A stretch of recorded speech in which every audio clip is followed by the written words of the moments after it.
Hello guys, welcome back to our channel. Part 4 rebirth, boss की अजीब पत्नी।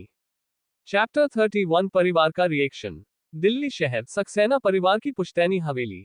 एक सुंदर से आलीशान से दिखने वाले, बिल्कुल राजस्थानी अंदाज में बने इस महल जैसे देखने वाले विला के सामने एक बड़ा ही सुंदर और वेल ऑर्गेनाइज गार्डन रहता है। गार्डन के अंदर कई तरह के डिफरेंट स्टाइल के फूल होते हैं। कहते हैं अलग अलग फूलों की खुशबू इंसान पर अलग अलग असर छोड़ती है। जैस्मिन लवेंडर जहां इंसान को सोने में मदद करता है, शांति पहुंचना है, वहीं दूसरी तरफ नीलगिरी की खुशबू इंसान को एक अलग ही ठंडा हो जाती है। इस समय इन्हीं दोनों के बीच में अपने टेबल और चेयर पर आराम से चाय पी रहे थे। जब से उन्हें हाई ब्लड प्रेशर हुआ था और हार्ट की समस्या हुई थी, तब से डॉक्टर ने उन्हें अपना गुस्सा शांत करने और ज्यादा इमोशनल ना होने की सलाह दी थी। अरे फ्लोरल थेरेपी इस्तेमाल करने के बारे में बताया था। चाय पीते पीते अपने सामने रखे पेपर स्टैंड को देखते हैं, जिनमें कई सारे लेटर्स और न्यूज पेपर होते हैं। शेखर जी अपना हाथ आगे बढ़कर सबसे आगे में रखा लेटर उठाते हैं। जब उसे पर अपने पोते का नाम देखते हैं, तब उनके चेहरे पर गहरी मुस्कान आ जाती है। लेटर को आहिस्ता से खोलकर वह एक हाथ में पकड़ लेते हैं और दूसरे हाथ से चाय पी रहे थे, लेकिन फिर लेटर में वह कुछ ऐसा पढ़ लेते हैं जिससे उनके गार्डन में चाय अटक जाती है और वह खांसने लगते हैं।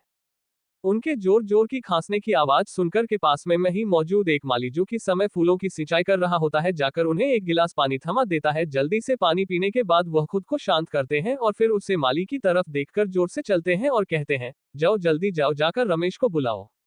उनकी आवाज से पहले तो वह माली डर जाता है, लेकिन कुछ जल्दी से भाग के अंदर जाकर रमेश को बुलाता है। रमेश भी मन की बात संगत भागा भागा गार्डन में आता है। वैसे तो यकीन ही नहीं होता कि अचानक से शेखर जी को कुछ होगा, क्योंकि वह तो अपना बहुत अच्छे से ध्यान रखे, लेकिन फिर भी रमेश कोई रिस्क नहीं लेना चाहता था, इसलिए जल्दी जल्दी भाग के तुरंत गार्डन में पहुंचे गए। लेकिन वहां पर थोड़े से हर बढ़ाते हुए एक्सप्रेशन वाले शेखर जी और एक लेटर उनके हाथ में मौजूद था। इन सब चीजों के अलावा उसे कुछ दिखाई नहीं दे रहा था। उसे समझ नहीं आया, लेकिन इससे पहले कि वह कुछ पूछ पाता, जी तुरंत उसे लेटर को उसे थमाते हुए कहते हैं, देखो जरा ठीक से देखा, मैंने जो पढ़ा है वह तुम भी पढ़ पाए या फिर इसमें कुछ और लिखा है।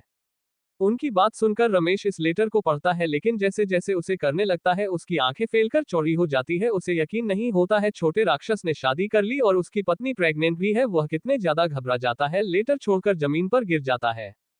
उसकी ऐसी हरकत देखकर शेखर जैसी तुरंत डांटते हो कहते हैं, अरे चिट्ठी उठाओ, मैं अभी अपने पोता बहू के बारे में ठीक से पढ़ा नहीं है। उनकी बात को सुनकर रमेश हड़बड़ा का लेटर उठना है, लेकिन जैसे कि उसे थोड़ा याद आता है कि आज क्या होने वाला है, वह थोड़ा झिझकते हुए पूछता है, तो फिर आज के खाने पर जिन लोगों से मिलना था उनका। शेखर जी तुरंत मना कर देते हैं और कहते हैं, नहीं मिला, किसी से नहीं मिलना, बोल दो मेरी तबीयत ठीक नहीं है, तुरंत जाओ जल्दी से शंकर को फोन करो। सक्सेना परिवार की सबसे बड़ी तकलीफ इस समय कुछ था तो होती, उनके सबसे छोटे बेटे अभिमन्यु की शादी 25 साल की उम्र हो गई थी, लेकिन जनाब को अभी भी शादी और लड़कियों में कोई इंटरेस्ट नहीं था। जब भी उससे कहो बातें डाल दिया करता था। अपनी आधी जिंदगी तो वैसे ही इसके आर्मी के बीच टाइम पर बात ली थी, आप क्या उसके रिटायरमेंट तक का वेट करना था शादी करने के लिए।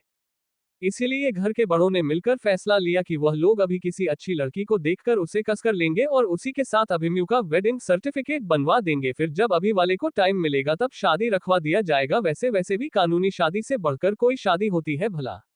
और वैसे भी अगर एक बार किसी तरह से यह प्लान सक्सेसफुल हो जाता है तो फिर बोलो जबरदस्ती शादी करवा देंगे समाज के सामने और वह ना भी नहीं बोल पाएगा।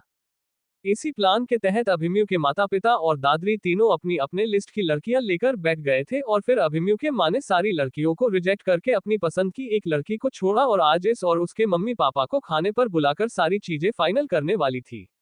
लेकिन क्योंकि आप जब अभी मम्मी ने शादी पहले ही कर लिया तो फिर इस रिश्ते की जरूरत है। इतना सुनकर रमेश तुरंत फोन करने के लिए मैनन हॉल में जाता है, लेकिन फिर उसके पीछे से किसी की चलने की आवाज आती है और एक कड़क आवाज के कानों में सुनाई देती है, रहने दो, तुम फोन करो और जो सच है बता दो। उनकी बात सुनकर एक मिनट के लिए तो रमेश कंफ्यूज हो जाता है, लेकिन फिर दादाजी की गहरी आंख को देखकर उसे पता चलता है कि आखिर शेखर जी ऐसा क्यों करना चाहते हैं। उनकी नई बहू के रास्ते का सबसे बड़ा कांटा उनकी पुरानी बहू यानी कि अभिमन्यु की मां है, और आज जो लड़की मिलने आने वाली थी उसे चुनने के लिए उन्होंने पूरा 6 महीना लगाया था। ये लड़की अभिमन्यु की मां को बड़ी पसंद थी, इसलिए अगर अभी से ही सब कुछ क्लियर नहीं किया गया तो कहीं आगे चलकर अभिमन्यु की मां कोई प्रॉब्लम ना क्रिएट कर दे। इस समय वैसे भी बोल कोई रिस्क नहीं लेना चाहते थे, क्योंकि बात अब तो सक्सेना खानदान के पहले वारिस पर आ गई थी। किसी भी कंडीशन में कोई भी कोताही बरतना उन्हें गवारा नहीं था।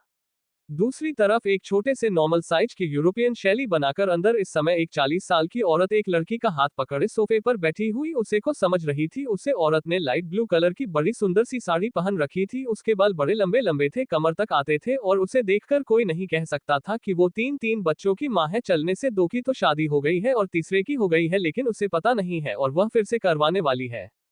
वह औरत अपने सामने खड़ी लड़की को बड़े ही ध्यान से देख रही थी और जितना देख रही थी उतनी ही उसे खुशी मिल रही थी। चंचल जी इस समय अपने छोटे बेटे के लिए बहुत परेशान थे, जितनी जल्दी हो सके उसकी शादी करवा देना चाहते थे, लेकिन उन्हें इतना चलने के बाद भी कोई लड़की पसंद ही नहीं आ रही थी। आखिरकार बड़ी ही देर तक ढूंढने के बाद उन्हें जानवी मिली, जिसे उन्होंने पहली नजर में ही पसंद कर लिया। बस और यह सारी खूबियां उन्हें जानवी में दिख गई थी। अब बस उनके ससुर जी को भी ये लड़की पसंद आ जाए, फिर तो उनकी जिंदगी का सबसे बड़ा बोझ उतर जाएगा। चंचल जी जानवी का हाथ पकड़कर उसे बाहर चलने का इशारा करते हुए कहते हैं, बेटा तुम टेंशन मत लेना, मैं हूं ना, मैं और तुम्हारे अंदर सब देख लेंगे। वैसे भी पापा जी बस देखने में थोड़ा सा गुस्सा है, दिल की बहुत अच्छे हैं और लोगों को पहचानने की खूबी भी उनके अंदर बहुत अच्छी है। जिस तरह से मुझे तुम पहले ही नजर में पसंद आ गई ना, उन्हें भी आ जाओगी। इस पर जानवी हल्का सा मुस्कुराया कर उनसे कहती है, आंटी एक टेंशन मत लीजिए, मेरे घर में मेरे दादाजी भी ऐसे ही है, बिल्कुल ऊपर से सकते हैं पर अंदर से बहुत नर्म है, मैं सबको संभाल लूंगी। उसकी बात सुनकर चंचल जी की मुस्कान और भी ज्यादा गहरी हो जाती है और वह सोचने लगती है, आखिरकार मैं अपनी एक बेटे की शादी तो अपने मन से करा ही पाऊंगी, वरना ना तो मेरी बेटी ने सुनी और ना ही मेरे बड़े बेटे ने सुनी मेरी। आज देखो इतना मना करने पर भी उस लड़की से शादी कर ली, वो भी तब जब वह लड़की उसकी पहली पसंद भी नहीं थी और ना ही वह उससे प्यार करता था। सिर्फ एक बार जान बचाने के लिए अपने पूरी जिंदगी इस बोझ को लिए धोना पड़ेगा उसे। लेकिन मन्नू के साथ में ऐसा नहीं होने दूंगी, उसकी शादी में जानवी जैसी समझदार और संस्कारी लड़की से ही करवाऊंगी। बाप रे बाप, ईशा तुम्हारे साथ बड़ी खड़ूस है, आने वाला जीवन बड़ा मुश्किल बड़ा होने वाला है। चंचल जी के सामने सामने थोड़ी दूरी पर खड़े होकर शंकर जी इंतजार कर रहे थे। उन्हें इस बात से ज्यादा फर्क नहीं पड़ता था कि उनके बच्चे किससे शादी कर रहे हैं किस नहीं, बस लड़की अच्छी होनी चाहिए, घर परिवार को किस तरह से जोड़े रखना इतना आना चाहिए बस। अभी वह सब लोग बाहर जाने वाले थे कि तभी हाल में रखा फोन बजने लगता है। चंचल जी जानवी को इंतजार करने का बोल करके आकर फोन उठाती है। फोन उठाते समय उनके चेहरे पर जो मुस्कान रहती थी वह धीरे धीरे गायब हो जाती है। अब तक उनका चेहरा बिल्कुल काला पड़ चुका होता है। अब वह गुस्से से था या चिंता से था किसी को नहीं पता। शंकर जी अपनी बीवी में बदले बदलावों को देख करके तुरंत आकर फोन पढ़ते हुए कहते हैं, क्या हुआ, कहीं पापा को कुछ उद्धरण चिन्ह। इतना बोल करके वह फोन का स्पीकर ऑन कर देते हैं ताकि उन्हें भी सुनाई दे। वैसे भी जब से उनके पापा को डॉक्टर ने खास ध्यान रखने के लिए कहा था तब से वह हमेशा चिंता में रहते थे। दूसरी तरफ से रमेश एक गहरी सांस लेता है, फिर एक साथ सारी बातें बताना शुरू कर देता है। छोटे मालिक, आपके बेटे अभिमन्यु सर ने एक शादी कर ली है और उनकी पत्नी गर्भवती है और जब बच्चा पैदा होगा तब उनके सेलिब्रेशन में उन्हें बुला लिया जाएगा। क्या बोल रहे हो, मेरे की भतीजे ने शादी कर ली? उनके घर में उनके भाई के दो बेटे पहले से ही और वह दोनों अभिमन्यु से बड़े हैं, एक की सगाई हो चुकी है और दूसरे की पक्की होने वाली है। इसलिए शंकर जी को लगा कि वह भतीजे हैं जिन्होंने शादी की है, उनका बेटा ऐसा नहीं कर सकता। उनकी बात सुनकर रमेश अपना सर पीटते हुए कहता है, भतीजा नहीं भाई, आपका बेटा अभिमन्यु, उसने शादी कर ली, उसने अपनी पत्नी को प्रेग्नेंट भी कर दिया, जल्दी आपका छोटा सा पोता आपके पास आने वाला है। उसकी बात सुनकर दोनों ही साइड सन्नाटा हो जाता है। एक जगह तो बम गिरता है इसलिए सन्नाटा होता है, दूसरी जगह शेखर जी रमेश के सर पर एक थपकी मारते हुए कहते हैं, क्या क्या बोले जा रहा है। इस पर रमेश रोनी सूरत बनाकर कहते हैं, अब आप ही बताओ मैं क्या करूं, मुझे डर लग रहा है। उसकी बातों पर अपनी आंखें घुमाकर उसके हाथों से फोन लेकर के शेखर जी शंकर से कहते हैं, सुना तूने उसने क्या कहा? शंकर जी अपनी आंख को तिरछा कर करके थोड़ी दूरी पर खड़ी बिल्कुल सफेद पड़ चुके चेहरे वाली जानवी को देखते हैं, फिर ठीक अपना सिर घूमकर उनके बगल में खड़ी गुस्से से काले पड़ चुके चेहरे वाली अपनी पत्नी को देखते हैं और एक गहरी सांस लेकर सोचते हैं, अभी इन दोनों को कौन संभालेगा। जानवी अपने दांत पीसते हुए बड़ी मुश्किल से यह शब्द बोल पाती है, अंकल आंटी मुझे कुछ बहुत जरूरी काम है, मैं बाद में आप सब से मिलती हूँ। और फिर इतनी देर से जो आंसू रोक रखे थे वह बहने लगते हैं और वह रोते रोते घर से बाहर चली जाती है। चैप्टर 32 दादाजी की दूसरी शादी। जानवी के जाने के बाद पूरे घर में एक अजीब सी शांति फैल गई थी। शंकर जी अपने बगल में खड़ी अपनी पत्नी को देखकर एक लंबी गहरी सांस लेते हैं और फिर फोन पर आगे बात करते हुए कहते हैं, ठीक है पापा, पूरी बात क्या है, जब हम लोग वहां पर आ जाएंगे तो आप हमें बता दीजिएगा। दूसरी तरफ शेखर जी एक बड़ी सी मुस्कान के साथ कहते हैं, हाँ हाँ आओ, जल्दी आओ, मैं तुम्हारा इंतजार कर रहा हूँ। फोन कट करके शंकर जी अपनी पत्नी से कहते हैं, अच्छा जो भी हो उसके बारे में सोचना बंद कर दो और चलो।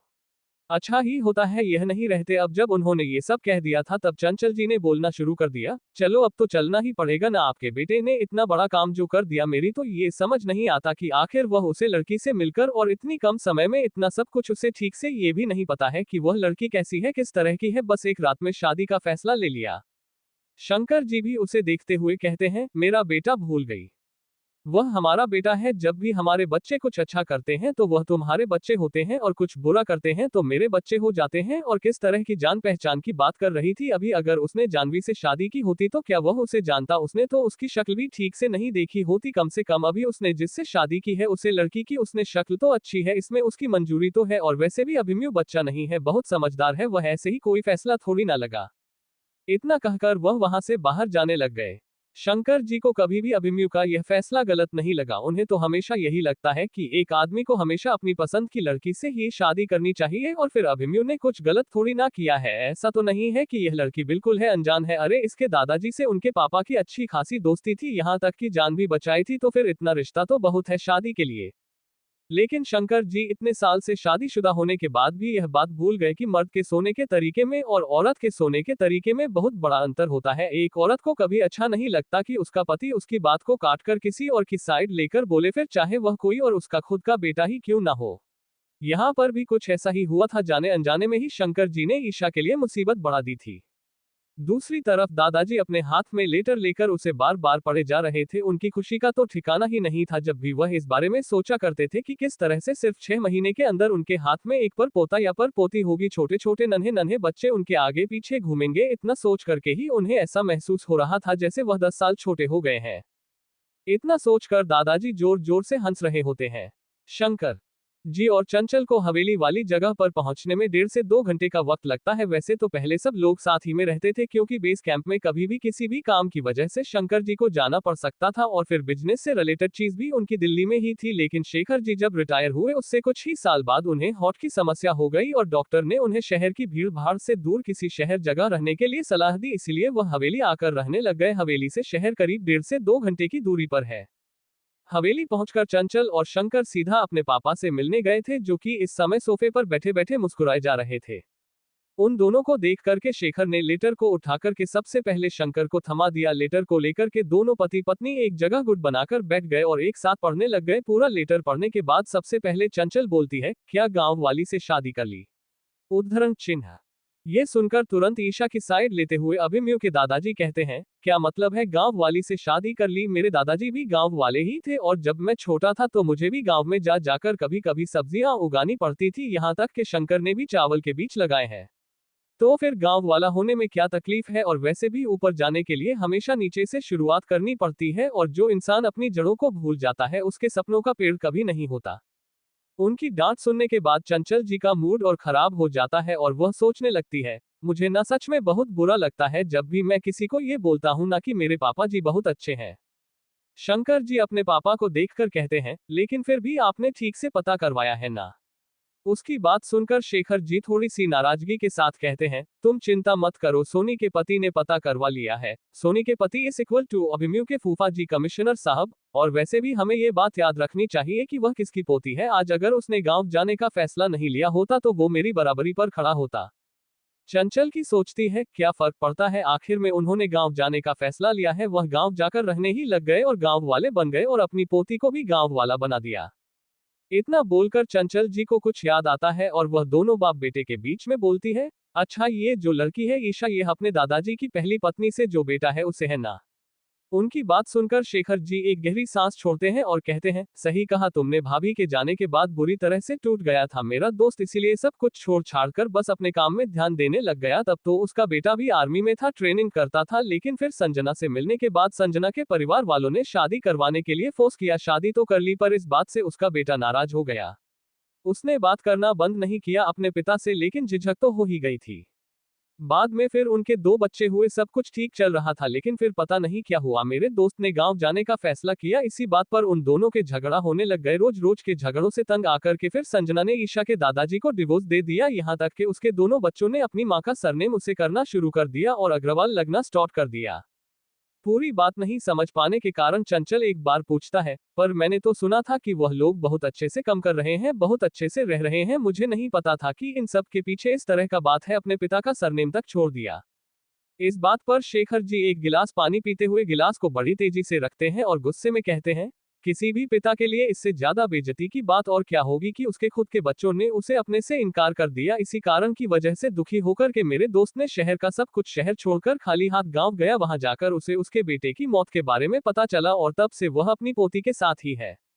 इस बात पर शंकर जी कहते हैं, जो भी होता है अच्छे के लिए होता है। जितना मुझे पता है अग्रवाल खानदान भी ज्यादा दिन तक खुद को बचा नहीं पाएगा।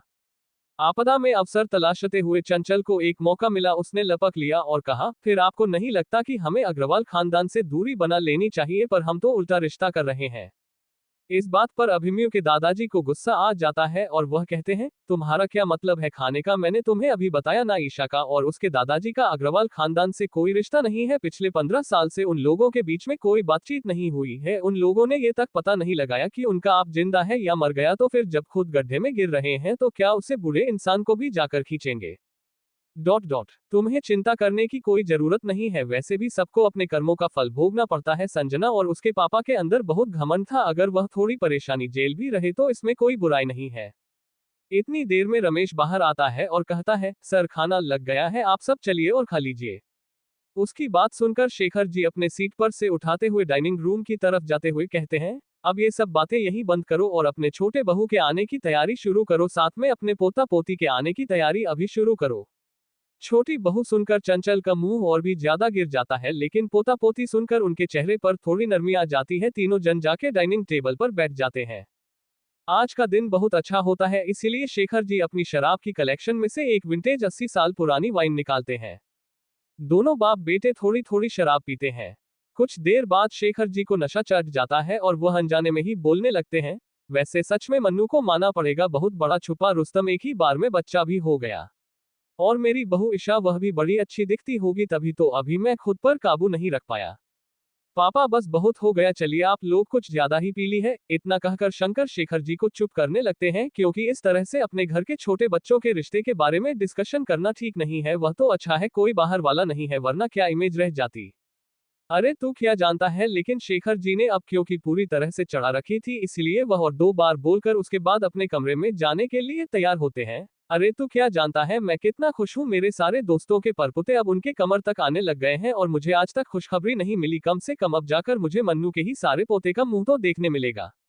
आगे चलकर ईशा बहू मेरा ये सपना जरूर पूरा करेगी। दादाजी को नहीं पता होता, लेकिन उनकी यह बातें इस समय गेट में से अंदर आ रही प्रीति सुन लेती है।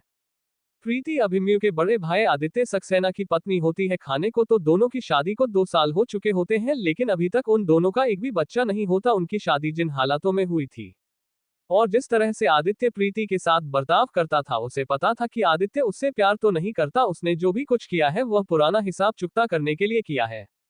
लेकिन फिर भी वह दोनों उसकी बहुत बार कहने पर पति पत्नी के बीच वाला रिश्ता निभाते हैं। वह चाहती है कि वह सक्सेना परिवार के लिए एक वारिस को जन्म दे ताकि इस घर में उसकी इज्जत बढ़ जाए, लेकिन ऐसा कुछ नहीं होता। बाद में डॉक्टर को दिखाने के बाद पता चलता है कि प्रॉब्लम उसी के शरीर में है। इस बात से वह थोड़ा और भी ज्यादा परेशान हो जाती है और जब भी अब सक्सेना फैमिली के किसी भी मेंबर से मिलती है, यहाँ तक कि आदित्य से खुद तो बहुत गिल्टी फील करती है। आज उसकी इज्जत की वजह से आदित्य ने उससे शादी की थी, लेकिन अब वह उन्हें किसी भी तरह की कोई खुशी नहीं दे पा रही है, नहीं उनके परिवार में अपने लिए जगह बना पाए पिछले 2 सालों में, और न ही उन्हें बच्चा दे पाए। चैप्टर 33 ईशा की लव राइवल। ईशा को कोई आइडिया नहीं था कि उसने जो आग लगाई थी वह दिल्ली तक जल रही थी, बल्कि वह तो बड़े ही मजे से बारिश आरती प्रेगनेंसी का मजा उठा रही थी। जहां एक तरफ दूसरी औरतों को उल्टियां होती है, नहीं हमारी प्यारी ईशा को प्रेगनेंसी सिम्टम्स के तौर पर बहुत कुछ खाने का मन कर रहा था। आंगन में ईशा ने बहुत सारे छोटे छोटे फलों के पेड़ लगा रखे। बच्चे लोग कई तरह के फल लग रहे थे, डिफरेंट बेरीज जैसे स्ट्रॉबेरी, ब्लूबेरी, अंजर, इन सब के लताएं लगी हुई थी। सबसे हैरानी की बात तो तब हुई जब ईशा के देखभाल में लगभग सूख चुका आंगन में मौजूद आम का पेड़ एक बार फिर से हरा भरा हो गया था। दादाजी भी इस बात से कंफ्यूज है कि आखिर वह लोग जितने भी फल खा ले रहे हैं और फल आ जा रहे हैं, पहले तो कभी ऐसा नहीं है। पहले कभी आपके पोती के पास जादुई लॉकेट भी तो नहीं आया था। इसी के साथ बहुत सारे गाने सुनने का और शहर में मौजूद सिनेमा देखने का बड़ा मन था। इसी के बारे में सोचकर ईशा आज रात को जल्दी सो गई थी। कल सुबह जल्दी उठ करके उसको थिएटर में लगी हुई मिस्टर इंडिया जो देखने जाना था। निशा अपनी आंखें बंद करके अपनी खटिया पर लेटकर ऊपर एक हल्का सा चद्दर ओढ़ लेती है। थोड़ी देर में से नींद भी आ जाती है। अब नींद आई है तो सपना भी आएगा, लेकिन ये सपना कोई आम सपना नहीं होता। पता नहीं क्यों, लेकिन ईशा के दिमाग में क्या सोच सर्किट होता है, वह अपने सपने में किसी दूसरे इंसान की पूरी जिंदगी देखने लगती है। कार्तिक ज्वेलर्स का मालिक कार्तिक आजाद हिंदुस्तान के कई छोटे बिजनेस एक ज्वेलरी कंपनी चला रहा था, इसलिए घर अपने सबसे प्यारे दोस्त के साथ शुरू किया था। अभिनव धीरे धीरे करके बिजनेस में मुनाफा आने लगा तो कारोबार भी बढ़ने लग गया, लेकिन देश में बदलते माहौल के कारण थोड़ा बहुत असर तो उनके बिजनेस पर भी दिखने लग गया था। इमरजेंसी के वक्त हुए दंगों में उनकी कई सारी दुकान अलग अलग शहरों में जो मौजूद थी उन्हें जला दिया गया था, उन्हें चोरी करने गई थी। वैसे नुकसान बहुत हो गया था। नुकसान के भरपाई के लिए कार्तिक में बहुत कर्ज लेना शुरू कर दिया था। उसने सोचा था जिस तरह से पहली बार कारोबार को बढ़ाया था उसी तरह से दूसरी बार भी बना लिया जाएगा। यह नहीं पता था कि पहले उसके साथ एक दोस्त काम करता था, अब उसके साथ एक दुश्मन काम करता है, एक विश्वासघाती जो जल्द ही मौके का फायदा उठाकर उसके सीने में कंजर से वार करने वाला था।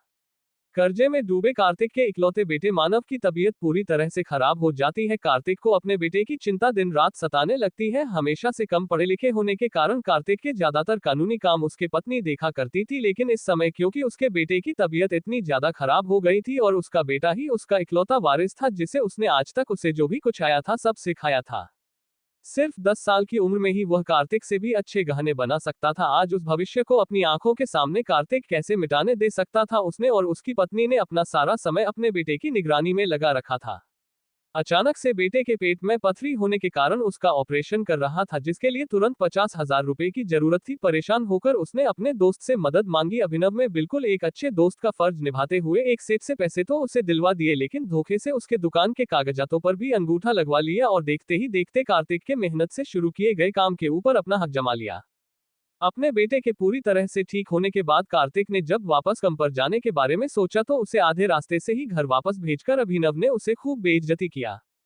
निराशा कार्तिक पत्नी के कहने पर फिर से वापस काम शुरू करना चाहता था, लेकिन अभिनव कार्तिक को फिर से आगे बढ़ने नहीं दे सकता था। इसीलिए उसे धोखा देने के बाद उसने उसके खिलाफ कई तरह तरह के चले और हर बार कार्तिक के कोशिशें पर पानी फेंक दिया। पहले ओके का दुख, फिर मेहनत की कमाई का जाना और उसके बाद समाज के ताने और हर रोज किसी किराएदार का घर का दरवाजा खटखटाना। इन सब से परेशान होकर कार्तिक ने आत्महत्या कर ली। अपने पति के जाने का दुख न सह पाने की वजह से कार्तिक के पत्नी ने भी दुनिया छोड़ दी। सभी किराएदारों का कर्ज चुकाने के लिए कार्तिक के बेटे ने वह घर बेच दिया और पता नहीं फिर कहाँ चला गया। कई सालों बाद लोग हमेशा एक भिखारी को कार्तिक की पुरानी ज्वेलरी की दुकान के गेट के आगे बैठा देखते हैं, जो कि इस समय अभिनव ज्वेलर्स के नाम से पूरे शहर में मशहूर है। अगले दिन ईशा उठाती है। उसे सच में इस कहानी का कोई मतलब नहीं समझ में आता कि आखिर उन सब का उससे क्या मतलब है और फिर यह कहानी उसे क्यों सपने में आई थी। लेकिन फिर क्योंकि उषा को पिक्चर देखने जाना था, ईशा गांव के कुछ लड़कियों के साथ मिलकर पिक्चर देखने हो जाती है। उसे पिक्चर बहुत अच्छी लगती है। वैसे तो उसने पिक्चर पहले भी बहुत बार देख रखी होती है, लेकिन क्योंकि उसकी पसंदीदा होती है इसलिए बड़े पर्दे पर देखना तो बनता था। ईशा बाकी सबके साथ वापस जाने लगती है, लेकिन फिर उसे कार्तिक की याद आ जाती है। उसके साथ में बेईमानी की याद आ जाती है। जिस जगह का मालिक उसी जगह के बाहर भिखारी बनकर बैठा हो, उसे अचानक से पता नहीं क्यों लेकिन उस पर तरस आने लगता है। ईशा पहले तो इस बारे में उतना नहीं सोचती, लेकिन अब जब सो रही होती है तो उसे वह सपना सच लगने लगता है। सच में यार, यह पिछला 3 महीने का समय मेरी लाइफ का सबसे ज्यादा दृष्टिक समय निकाला है। समझ ही नहीं आ रहा कब क्या हो रहा है। कभी वह ड्रैगन दिख गया और अब ये सपना, पता भी नहीं है कि सपना है या फिर हकीकत है। और यह जो भी है उसका मेरे से क्या कनेक्शन है। ईशा अभी यही सब सो रही होती है कि गांव में मौजूद सुनील काका की बेटी, जो कि उसके साथ घूमने आई थी, ललिता, उसे अपने पास इशारा करके बुलाते हुए कहती है, ईशा तू खड़ी क्या होगी? तुझे पता है मेरे मम्मी पापा ने कितनी मुश्किल से मनाने के बाद मुझे तेरे साथ यहाँ आने के लिए भेजा है। अगर मैं 4 बजे से पहले घर नहीं पहुंची ना तो मुझे बहुत डांट पड़ने वाली है।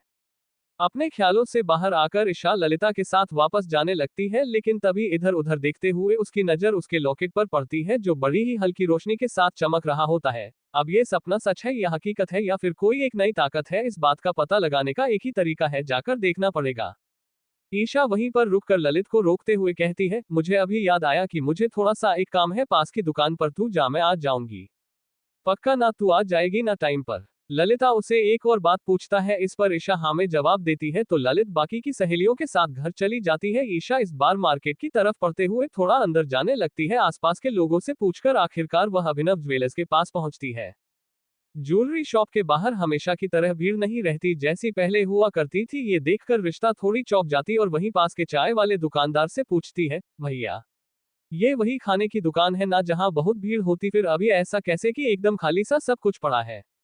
उसकी बात पर दुकानदार थोड़ा हंसते हुए कहता है, अरे दीदी, दुकान पहले बहुत चलती थी लेकिन फिर वह इमरजेंसी की वजह से बड़ी प्रॉब्लम हो गई थी दुकान के मालिक को, तो उसने दुकान अपने दोस्त को भेज दी। उसके बाद भी दुकान में धंधा कम नहीं हुआ था।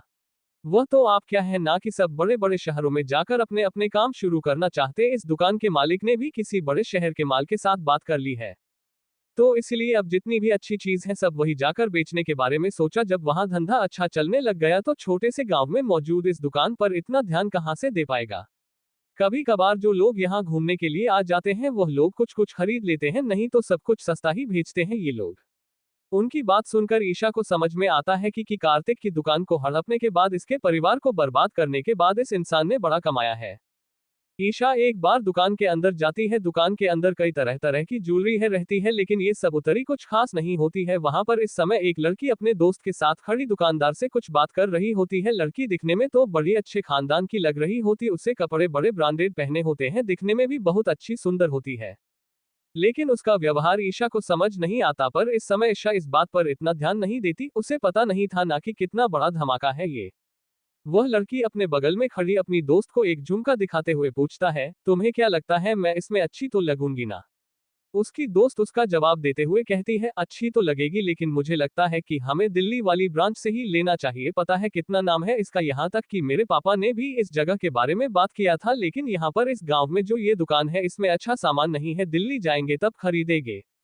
तू ठीक ही कह रही है, लेकिन मैंने सोचा है कि मैं चंचल आंटी को कुछ तो गिफ्ट दूंगी ना, इसलिए दिल्ली से कुछ नहीं लेना चाहती, यही का ठीक है।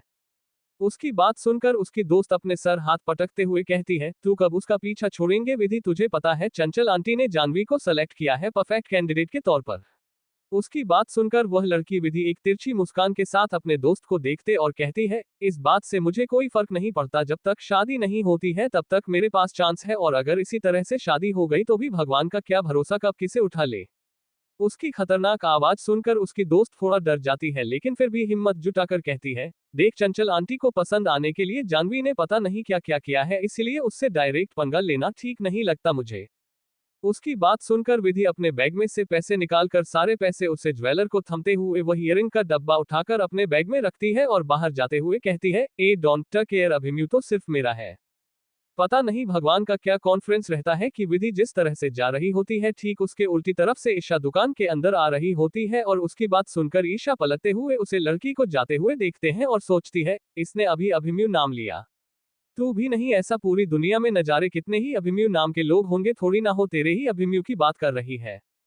ईशा दुकान देखी है और फिर बाहर आ जाती है। जैसा कि उसे पता था कि दुकान के सामने रोड क्रॉस करके एक 13 से 14 साल की उम्र का लड़का बैठा हुआ होता है। देखने में तो बिल्कुल किसी आम से भिखारी की तरह लग रहा होता है, लेकिन उसकी आंखों में जो नफरत होती है उसको ईशा इतनी दूर से भी महसूस कर पा रही होती है। जो चीज ईशा को बिल्कुल समझ नहीं आ रही होती वह ये होती है कि आखिर इस लड़के को देखकर उसका लॉकेट इतनी तेजी से क्यों चमकने लगा। तब उसे उस समुद्री दानव की एक बात याद आती है, आगे चलकर आपको कुछ ऐसे लोग भी मिलेंगे जिन्हें इसकी रक्षा के लिए चुना गया होगा, उन्हें उनके अस्तित्व के बारे में कुछ भी पता नहीं होगा। चैप्टर 34, अनमोल और ईशा की दोस्ती। ईशा कुछ देर वैसे ही खड़ी रहकर अपने सामने मौजूद उसे बच्चे को ध्यान से देखती है, और इस बात में कोई दो राय नहीं है कि उसके लिए उसे 2 साल छोटा लड़का भी बच्चा है, क्योंकि वह खुद 2 बच्चों की मां बनने वाली है ना। थोड़ी देर बाद वह लड़का उठकर वहां से जाने लगता है। ईशा में बिल्कुल 007 जासूस की तरह उसका पीछा करने लगती है। कुछ देर तक चलते चलते बोलो पहाड़ी के नीचे बने एक छोटे से झोपड़ी के पास आकर रुकते हैं। ईशा एक बड़े से पेड़ के पीछे छुपकर झांक रही होती है, लेकिन पता नहीं कैसे इतनी अच्छी तरह से चुप चुप करने के बाद भी ठीक 2 मिनट बाद वह लड़का अंदर से 2 सेब लेकर आता है और एक से पेड़ के नीचे मौजूद ईशा के ऊपर फेंकता है, जिसका ध्यान इस समय उधर था, और उसके सर पर जोर से कुछ गिरने की वजह से वह तुरंत चीखने लगती है, आहे है। ईशा अपने पैर के पास देखी है तो एक सेब लुढ़क कर आ रहा होता है। उसे से को उठाकर ईशा ऊपर देखती है, नीम के पेड़ होता है, और फिर कंफ्यूजन में फिर से एक बार देखने लगती है। उसे समझ नहीं आता आखिर नीम के पेड़ के ऊपर सेब से कहां से गिरेगा। लेकिन फिर एक बहुत ही कमजोर लेकिन कड़क आवाज उसके कानों में आती है, तुम बेवकूफ हो क्या? नीम के पेड़ के ऊपर से सेब कैसे गिरेगा, मैं फेंका है उससे। उसे आवाज का पीछा करते हुए ईशा वहीं पर थोड़ी दूरी पर बैठे उसे बच्चों को खुद की तरफ ऐसे घूमते हुए देखते हैं, जैसे मानो कह रहा हो, तुम बेवकूफ हो। उसे इस तरह से देखकर ईशा चिढ़ जाती है और अपने मन में सोचने लगती है, तुम बेवकूफ हो, तुम्हारा पूरा खानदान बेवकूफ है, मैं बेवकूफ नहीं हूं, समझ में आया। फिर ईशा अपने खुले बालों को हाथ से चटक कर पीछे करते हुए स्टाइल में उसके सामने अगर खड़ी होती है और कहती है, जब तुम्हें पता था कि मैं तुम्हारा पीछा कर रही हूँ तो इतने टाइम से नौटंकी क्यों कर रहे थे, पहले ही बता देते, मुझे इस तरह से छुपाने के लिए जगह तो नहीं ढूंढनी पड़ती। वह लड़का उसे शांति से घूरता है और फिर अपना सर दूसरी तरफ घूमकर सेब की एक बाइट लेते हुए कहता है, तुम्हारी बेवकूफी भारी हरकतें देखकर मुझे शर्म आ रही थी, मैं नहीं चाहता था कि लोगों को पता चले कि तुम्हारे जैसा कोई बेवकूफ इंसान मेरे साथ है। ईशा, हर बार मैं लोगों को स्पीचलेस करती हूँ, इसमें इस बार मुझे ही स्पीचलेस कर दिया। मेरी तो इज्जत ही नहीं बची। जाने दो, तुम यहाँ पर किसी और वजह से आए हो, शांत हो जाओ, शांत हो जाओ। ईशा एक लंबी गहरी सांस लेकर खुद शांत करती है और फिर वापस से उसे लड़की की तरफ देखते हुए कहती है, देखो मेरी बात बहुत ध्यान से सुना, मैं तुम्हें पहले बता देता हूँ, मैं यहाँ पर तुमसे बहस करने नहीं आई है। तुम बहस नहीं कर पाओगे, तुम्हारे पास इतनी बुद्धि नहीं है। ईशा, उद्धरण चिन्ह, तुम चुप रहोगे तब तो बोलोगी, चुप रहो अब। ईशा एक बार फिर से अपने अंदर उबलते ज्वालामुखी को शांत करती है और उसे लड़के को देखते हुए कहती है, अनमोल यही तुम्हारा नाम है ना? मैं तुम्हारे बारे में जानती हूँ, यह मत पूछना कैसे जानती हो, बस जानती हो मैं तुम्हारी मदद करना चाहती हूँ, मुझे पता है तुम्हारे साथ जो भी कुछ हुआ है। उसकी इस बात पर अचानक से अनमोल उसे टोटकते हुए कहता है, चुप रहो, बस करो, मैं तुमसे कोई मतलब नहीं रखना चाहता, और वैसे भी क्या मदद करना चाहती हो तुम और किस बुनियाद पर मैं तुम्हें पर भरोसा कर लूं, कौन हो तुम मेरी? उसे इस तरह से चलता हुआ देखकर ईशा को थोड़ा गुस्सा आता है, लेकिन फिर उसकी लाल आंखें और कैपते हुए कंधे देखकर उसके अंदर का गुस्सा खुद ही शांत हो जाता है। क्या सोच रही है, ऐसा चाहे कितना ही ओवर स्मार्ट क्यों ना बने हैं तो ये सिर्फ एक 16 साल का बच्चा है ना, 16 साल की उम्र में पता नहीं क्या क्या झेलना पड़ गया। माँ बाप एक एक करके दोनों को जाते हुए देखना पड़ा, उनकी मेहनत उनका आशीर्वाद के रूप में जो बिजनेस था वह भी किसी और ने हड़प लिया। नहीं नहीं, तुझे प्यार से समझना होगा इसे, आखिर आगे चलकर तेरे बहुत काम आ सकता है। ईशा थोड़ा आगे बढ़ाकर अनमोल के दोनों कंधे पकड़ लेते हैं और उसे शांत करने की कोशिश करते हुए कहती है, देखो मुझे पता है तुम्हारे दिमाग में क्या चल रहा है, लेकिन मैं तुम्हें कुछ बताना चाहती हूँ। मेरा कोई इरादा नहीं है तुमसे कुछ भी लेने का या तुम्हें कोई भी तकलीफ पहुंचाने का, जरा खुद सोचो ना, तुम्हारे पास अब ऐसा है ये क्या जो मैं तुमसे नहीं सकती, सब तो चला गया। आज से 10 साल पहले अगर मैं आए और तुमसे ये सब कहते तो शायद तुम मुझ पर भरोसा नहीं करते, तो मेरे समझ में भी आता, लेकिन अभी तो तुम खुद एक ऐसी जगह रहने पर मजबूर हो जहां भी ठीक से छत भी नहीं है सर छुपाने के लिए। उसकी बात सुनकर अनमोल थोड़ा शांत हो जाता है, लेकिन फिर भी उसकी आंखें अभी भी उतनी ही लाल होती है। ईशा अनमोल को इस तरह से चुप बैठा देख करके उसके सामने अपने घुटनों के बाल बैठी और कहती है, देखो मुझे पता है तुम्हारे साथ जो भी हो उसे बदला नहीं जा सकता, लेकिन कम से कम जो तुम्हारा है उसे वापस तो लिया जा सकता है ना। इस तरह से उसे दुकान के बाहर बैठने से कुछ नहीं होने वाला, जिंदगी भर एक भिखारी ही कह जाओगे, इससे अच्छा नहीं होगा कि तुम्हारे साथ जो लाइन शादी हुई है उसका बदला लो। उसके बाद पर अनमोल थोड़ा हंसता है और कहता है, अगर मैं बदला ले सकता तो अपनी जान भी दे देता, लेकिन पीछे नहीं हटता, लेकिन अब वह इंसान मेरी बहुत से बहुत दूर जा चुका है। मैं बस इसीलिए उसे दुकान के सामने बैठता हूँ कि किसी दिन तो उसे इंसान के अंदर की शर्म लगेगी और वह अपनी जमीन पर जहाँ पैदा हुआ है वहां वापस आएगा, तब मैं अपना हिसाब चुकता करूंगा। उसके अंदर की नफरत देखकर ईशा के पूरे शरीर में एक सरहन से दौड़ गई थी, इतने छोटे से बच्चों के अंदर हड्डियों को गला देने वाली नफरत है। तुम मरने की बातें करते हो और तुम्हारे पापा ने तुम्हें बचाने के लिए सब कुछ किया, अगर तुम सच में बदला लेने चाहते हो ना, तुम मरने की बातें मत करो, हराने की बातें करो। तुम्हें पता भी है उससे आदमी के सपोर्ट में कौन खड़ा है, गोयनका का परिवार। उन लोगों का राइट हैंड बन के घूम रहा है वो, इसीलिए उसे अभी मैं नहीं आ रहा सकता। उसकी बात ईशा को समझ नहीं आती, उसे नहीं पता था ना कि इस समय कौन सा परिवार ज्यादा पावर में है, इसीलिए वह सवाल या नजरों से पूछता है, ये गोयनका परिवार कौन है? उसके सवाल पर वह लड़का थोड़ा सा हंसता है, फिर जैसे चढ़ाते हुए कहता हो, तुम्हें इतना भी नहीं पता गोयल का परिवार कौन है और तुम मुझसे लड़ने आ रही हो। अब मेरी बात ध्यान से सुनो, गोयनका परिवार असल में एक बहुत बड़ी बिजनेस फैमिली है, कई अलग अलग तरह के जगह पर उनके बहुत सारे बिजनेस है, अमीर होने के साथ साथ ये लोग बड़े पावरफुल है। दिल्ली में ना इनके टक्कर का सिर्फ एक ही आदमी है, आदित्य सक्सेना और उसका छोटा भाई। अगर ईशा को पता होता है कि आदित्य सक्सेना और जी छोटे भाई की बात इस समय अनमोल कर रहा है, वह उसका पति और उसके पति का बड़ा भाई होने वाले हैं, तो वह पक्का बीच में खुद का कहते हैं कि अरे मेरे अलावा कोई तुम्हारी मदद ही नहीं कर सकता, पर भगवान की मर्जी के आगे क्या है कर सकते हैं। उसकी बात सुनकर रिश्ता थोड़ी सोच में पड़ जाती है, फिर उसे कुछ याद आता है और वह अपना लॉकेट दिखाते हुए कहती है, क्या तुम्हारे पापा के पास भी कुछ ऐसा ही था? उसके अपनी बात को बीच में इस तरह से फिर से अधूरा छोटा देख करके अनमोल को थोड़ा गुस्सा आता है, लेकिन ऐसा इतनी मासूमियत से पूछी रही होती है कि फिर वह जवाब दे देता है, मगर ऐसा नहीं था, ऐसे थोड़ा अलग था। उसकी बात सुनकर ईशा फिर से सच में पड़ जाती है, क्योंकि उसे नहीं पता ना कैसे बताना चाहिए कि आखिर इसके पीछे क्या शक्तियां हैं या नहीं, लेकिन फिर अनमोल की आवाज उसके कान में पड़ती है। यह एक निशानी है, ऐसे जाने की मदद से हम लोग सोने के खदान में से उसका कुछ हिस्सा ले सकते हैं अपने काम के लिए। उसकी बात सुनकर ईशा के आगे फटी के फटी रह जाती है। सोने के खदान मतलब गोल्ड के खजाना? खजाना नहीं, खदान। ईशा उसकी बात पर हर बढ़ाते हुए कहती है, अरे तो क्या वह खजाने से कम है क्या? इसका मतलब यही कारण था कि तुम्हारे पापा ने ज्वेलरी का बिजनेस शुरू किया था?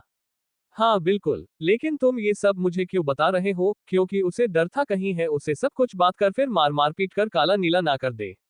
उसकी बात पर अनमोल आसमान की तरफ देखते हुए कहता है, क्योंकि ऐसा पापा ने खुद कहा था, एक दिन कोई इस लॉकेट के बारे में पूछता हुआ आएगा और वह हमारा साथी होगा। पहले मुझे भी शक था, पर मुझे पता नहीं था कि तुम इतनी बड़ी बेवकूफ हो।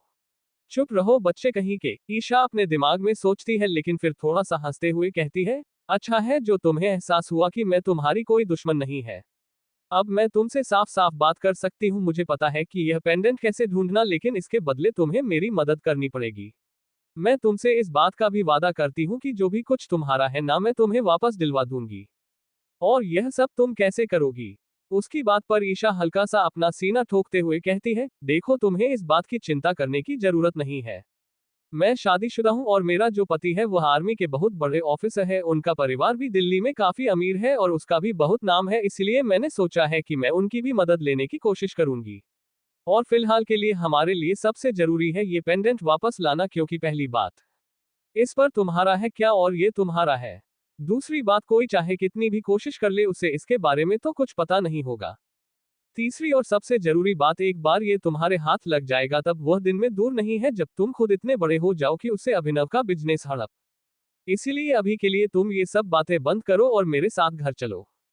उसकी बात सुनकर पहले पहले अनमोल को सारी बातें समझ में आती है, उसे भी लगता है कि ऐसा जो भी कुछ कह रही है वह सही कह रही है, इस तरह से वह कितने दिन करेगा, उसे तो अपने पापा का सपना पूरा करना है, इंडिया का सबसे बेस्ट ज्वेलरी डिजाइनर बनना है। लेकिन फिर ईशा की अगली बात सुनकर उसके गुस्से का ज्वालामुखी फट जाता है, तो उसे देखते हुए कहता है, तुम्हारा दिमाग तो ठीक है, घर चलो से तुम्हारा क्या मतलब है? उसकी बात पर निशा अपनी आंखें घुमाते हुए कहती है, देखो मैं एक बात तुम्हें बहुत ही आराम से बताती हूँ, मैं तुमसे जो काम करवाना चाहती हूँ उसके लिए तुम्हें मेरे घर आना होगा, और इसके साथ साथ अगर मुझे तुमसे कुछ काम है तो मैं तुमसे मिलने रोज रोज यहाँ नहीं आ सकती, मैं एक लड़की हूँ, समझ में आया? उसकी बात सुनकर अनमोल अपना से ना मैं हिलाते हुए कहता है, इसीलिए तुम एक लड़की हो, तुम्हें इस तरह से किसी लड़के के पास हर बार नहीं आना चाहिए, तो तुम भूल जाओ। उसकी बात सुनकर निशा अपनी एक्टिंग शुरू करती है और अपने हाथ को अपनी आंखों के ऊपर रखकर इधर उधर ढूंढते हुए जोर जोर से बोलने लगती है, लड़का कहाँ है? लड़का मुझे तो नहीं दिखाई दे रहा, तुम्हें क्यों यहाँ पर हर जगह लड़के दिखाई दे रहे हैं? मुझे तो बस बच्चा दिखाई दे रहा है, एक 16 साल का बच्चा। अनमोल से चुप रहने के लिए बोलता है और अपना सिर्फ दूसरी तरफ मुड़कर वापस घर में जाने लगता है। फिर ईशा उसका हाथ पकड़कर उसे खींचते हुए कहती है, देखो मैं घर में अकेले नहीं रहती, मेरे दादाजी भी है, और दूसरी बात, तुम्हारे जैसे कुपोषित और उम्र में छोटे इंसान से मुझे कोई मतलब नहीं रखना सिवाय एक बच्चे और उसकी बड़ी बहन का। और फिर मेरे घर में रहोगे तो मैं तुम्हें काम भी बता पाऊंगी, तुम्हें 3 टाइम का खाना भी मिलेगा और यह फोकट में दुकान के आगे बैठकर डेली 1 लीटर खून भी नहीं जलाना पड़ेगा। इसीलिए चुप रहो और चलो। और इसीलिए ईशा की बातों से हार मानकर आखिरकार अनमोल जैसा रफन टफ बच्चा भी घिसटाते हुए गांव पहुंच जाता है। अब पता नहीं ये सब ईशा के मूड स्विंग्स का असर होता है या फिर कुछ और, लेकिन ऐसा पूरी तरह से पागल हो गई होती हो, छोटी छोटी बात पर पूरे रास्ते पर अनमोल से लड़ती हुई आई थी, इसीलिए बीच में हार मानकर अनमोल चुप रह जाता है। ईशा अनमोल को घसीटते हुए अपने घर में लाती है और उसे आंगन में बैठने के लिए कहती है, तुम यहाँ बैठे रहो, मैं अभी आता हूँ। इसी के साथ ईशा बगल में मौजूद उसके पड़ोसन के पास से 2 छोटे बच्चों के कपड़े मांगने चली जाती है। ईशा का इंतजार करता अनमोल पूरे घर को ठीक से देखा है, घर ज्यादा बड़ा नहीं होता है, लेकिन अनमोल जो कि सिर्फ एक झोपड़ी में रहकर आया होता है उसके लिए इतना भी बहुत है। सिर्फ थोड़ी देर के अंदर ही अचानक से में डोर खुलता है, अनमोल को लगता है कि शादी, इसलिए ऊपर सर उठाकर जब देखा है और ईशा को सुनने के लिए अपना मुंह जैसे ही खुलता है, उसके सामने एक 60 साल का बूढ़ा आदमी आकर खड़ा हो जाता है और उसके दोनों हाथ उसके कमर पर होते हैं। इसी के साथ इस समय एक 60 साल का बूढ़ा आदमी और एक 16 साल का बच्चा एक दूसरे को घर रहे होते हैं। चैप्टर 35 अभिमन्यु की मौत का सपना। इस समय एक छोटे और एक बड़े आदमी के बीच जो घूरने का कंपटीशन चल रहा होता है उसे आखिरकार विराम देते हुए दादाजी पहले बोलते हैं और पूछते हैं, तुम कौन हो और मेरे घर में क्या कर रहे हो और तुम मेरी खटिया पर कैसे बैठ गए उतरे नीचे। उनकी बात सुनकर और उनके उम्र का लिहाज करते हुए अनमोल नीचे उतर जाता है और एक कोने में जाकर बैठ जाता है। ठीक थोड़ी देर में ईशा आती है। एक आदमी को खटिया के कोने बैठा देखकर दूसरे आदमी को रूम के कोने बैठा देखकर थोड़ा परेशान हो जाती है और फिर मासूमियत भरी आवाज में कहती है, आप दोनों इस तरह से कश्मीर और कन्याकुमारी क्यों बन रहे हैं। उसकी बात सुनकर कोई कुछ नहीं कहता, लेकिन फिर ईशा इस ऑकवर्ड चैलेंज को मिटाते हुए अनमोल की तरफ इशारा करती है और अपने दादाजी से कहती है, यह अनमोल है और मैंने सोचा है कि मैं इसे हमारे घर में काम पर रखो। उसके बाद सुनकर एक साथ दो दो सवाल लिया भरी आवाज उठाती है। काम पर। दोनों ही आवाज बिल्कुल अलग होती है। एक आवाज में साफ साफ गुस्सा झलक रही होती है, दूसरे में कंफ्यूजन। दादाजी पहले बोलते हुए कहते हैं, लेकिन बेटा ऐसा क्यों, हम दोनों अकेले के लिए काफी नहीं है। पहले उन्हें इस बात की चिंता नहीं थी, लेकिन जब से उनकी पोती बड़ी सुंदर हो गई है तब से उन्हें बाहर घूम रहे मावली टाइप वाले लड़कों से तकलीफ होती है। क्या फिर सच कह तो अभिमन्यु जो कि ईशा का पति है जिसे इन लोगों ने मिलकर फंसाया था, उसके अलावा बाकी सब लड़के दादाजी के लिए मावली हो गए हैं। देखिए दादाजी, अब मेरी शादी हो गई है, इसलिए मैं चाहती हूँ कोई आपका देखभाल करे, मेरे पेट पीछे मुझे सब बताता रहे टाइम पर। मैं चाहती हूँ कि अगर आप किसी मुसीबत में फंसे तो कोई आपकी मदद करने वाला हो। इसके बाद ईशा अपनी आवाज कम कर देती है जिसे खाली उन दोनों को सुनाई दे और कहती है, और आप जानते हैं दादाजी, इस लड़के का इस दुनिया में कोई नहीं है, इसके माँ बाप भी मर चुके हैं और जब मैं वापस आ रही थी तब मुझे एक झोपड़ी के पास मिला। आपकी सूची इतनी छोटी सी उम्र में इसे कितना दुख झेलना पड़ा, और क्योंकि यह उतना पढ़ा लिखा भी नहीं है इसलिए इसे कोई काम भी नहीं मिलता, भीख मांग के अपना पेट भरता है ये। उसकी बात सुनकर दादाजी कुछ नहीं कहते, लेकिन फिर भी के रहने से उन्हें कितनी तकलीफ हो रही है ये बात साफ साफ पता चल रही होती है। अनमोल को दादाजी का बर्ताव इस तरह से पसंद नहीं आया, लेकिन अब क्या कर सकते हैं, आखिर उसने ईशा को हाँ जो बोल दी थी। ईशा थोड़ी देर खड़ी होकर के उन दोनों को समझाती है और फिर अपने हाथ में मौजूद कपड़े अनमोल को थमते हुए किचन की तरफ जाते हुए कहती है, मैं जा रही हूँ खाना बनाने, आप दोनों हाथ पैर मुंह धोकर बैठ जाए। इसके साथ साथ अनमोल, तुम अपने कपड़े जरूर बदल लेना, पता नहीं कितने दिन से नहाया भी नहीं है तुमने, वहां पर कुआं है कोने में वही जाना। ईशा की बात सुनकर अनमोल अपने मन में चिल्लाते हुए कहता है, तुम हो जो 4 दिन तक नहीं नहाती हो, मैं रोज नदी के किनारे नहाता हूँ, समझ में आया, बस मेरे कपड़े थोड़े पुराने हैं और कुछ नहीं।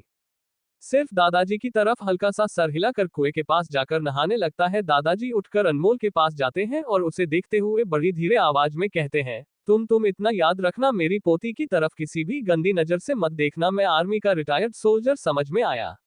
और मेरी पोती शादीशुदा है, जल्द ही माँ भी बनने वाली है, उसने तुम्हें यहाँ इसीलिए रखा क्योंकि उसका दिल साफ है ना, मुझे तुम्हारे जैसे लड़कों पर भरोसा नहीं है। उनकी बात सुनकर अनमोल उन्हें देखा है और फिर उतनी ही धीरे आवाज में कहता है, आपको उसकी चिंता करने की जरूरत नहीं है, मैं अपने से बड़ी लड़कियों की तरफ नहीं देखा, चाहे वह कितनी ही अच्छी क्यों ना हो। और जहां तक बात रही काम की, तो मैं जब यहाँ रह रहा हूँ तो सारा काम ठीक से कर लूंगा जो जो बोला जाएगा। फिर दादाजी अपना सर दूसरी तरफ घूमते हुए कहते हैं, बेहतर है। कुछ देर बाद कपी कर वहां की सफाई करनी होती है। जब से ईशा प्रेग्नेंट हुई थी इस बात का पता दादाजी को तो चला था, तब से वही बर्तन मांज रहे थे, लेकिन आज अनमोल की तरफ अपना सर घुमाते हुए कहते हैं, जल्दी से बर्तन साफ करके रसोई घर में रख दो, तब तक मैं बिस्तर लगता हूँ, मैं अंदर वाले कमरे में जाऊंगा, तुम यहाँ बाहर खटिया पर सो जाना। यहाँ पर बिजली रात में सिर्फ 1 घंटे के लिए आती है, उसके बाद हाथ पंखा करना पड़ता है, अपना देख लेना। उनकी बात पर अनमोल अपना सिर हिलता है और ईशा की तरफ देखा है। ईशा अपने कंधे झटकते हुए सोने के लिए चली जाती है। जाते जाते अनमोल की तरफ इशारा करते हैं, उसे चढ़ाते हुए कहती है, जाओ जाओ बर्तन घिसो और रात भर मच्छरों के साथ पार्टी करना। उसकी ऐसी हरकत देखकर अनमोल अपनी आंखें घूमता है और उसकी तरफ बड़ी ही धीमी आवाज में कहता है, बेवकूफ बुढ़िया। ईशा को बेवकूफ तो सुनाई देता है पर बुद्धिया सुनाई नहीं देता। अगर सुनाई दिया होता तो पक्का था कि अनमोल के सर पर ईशा सारे बर्तन उठाकर पटक देता है।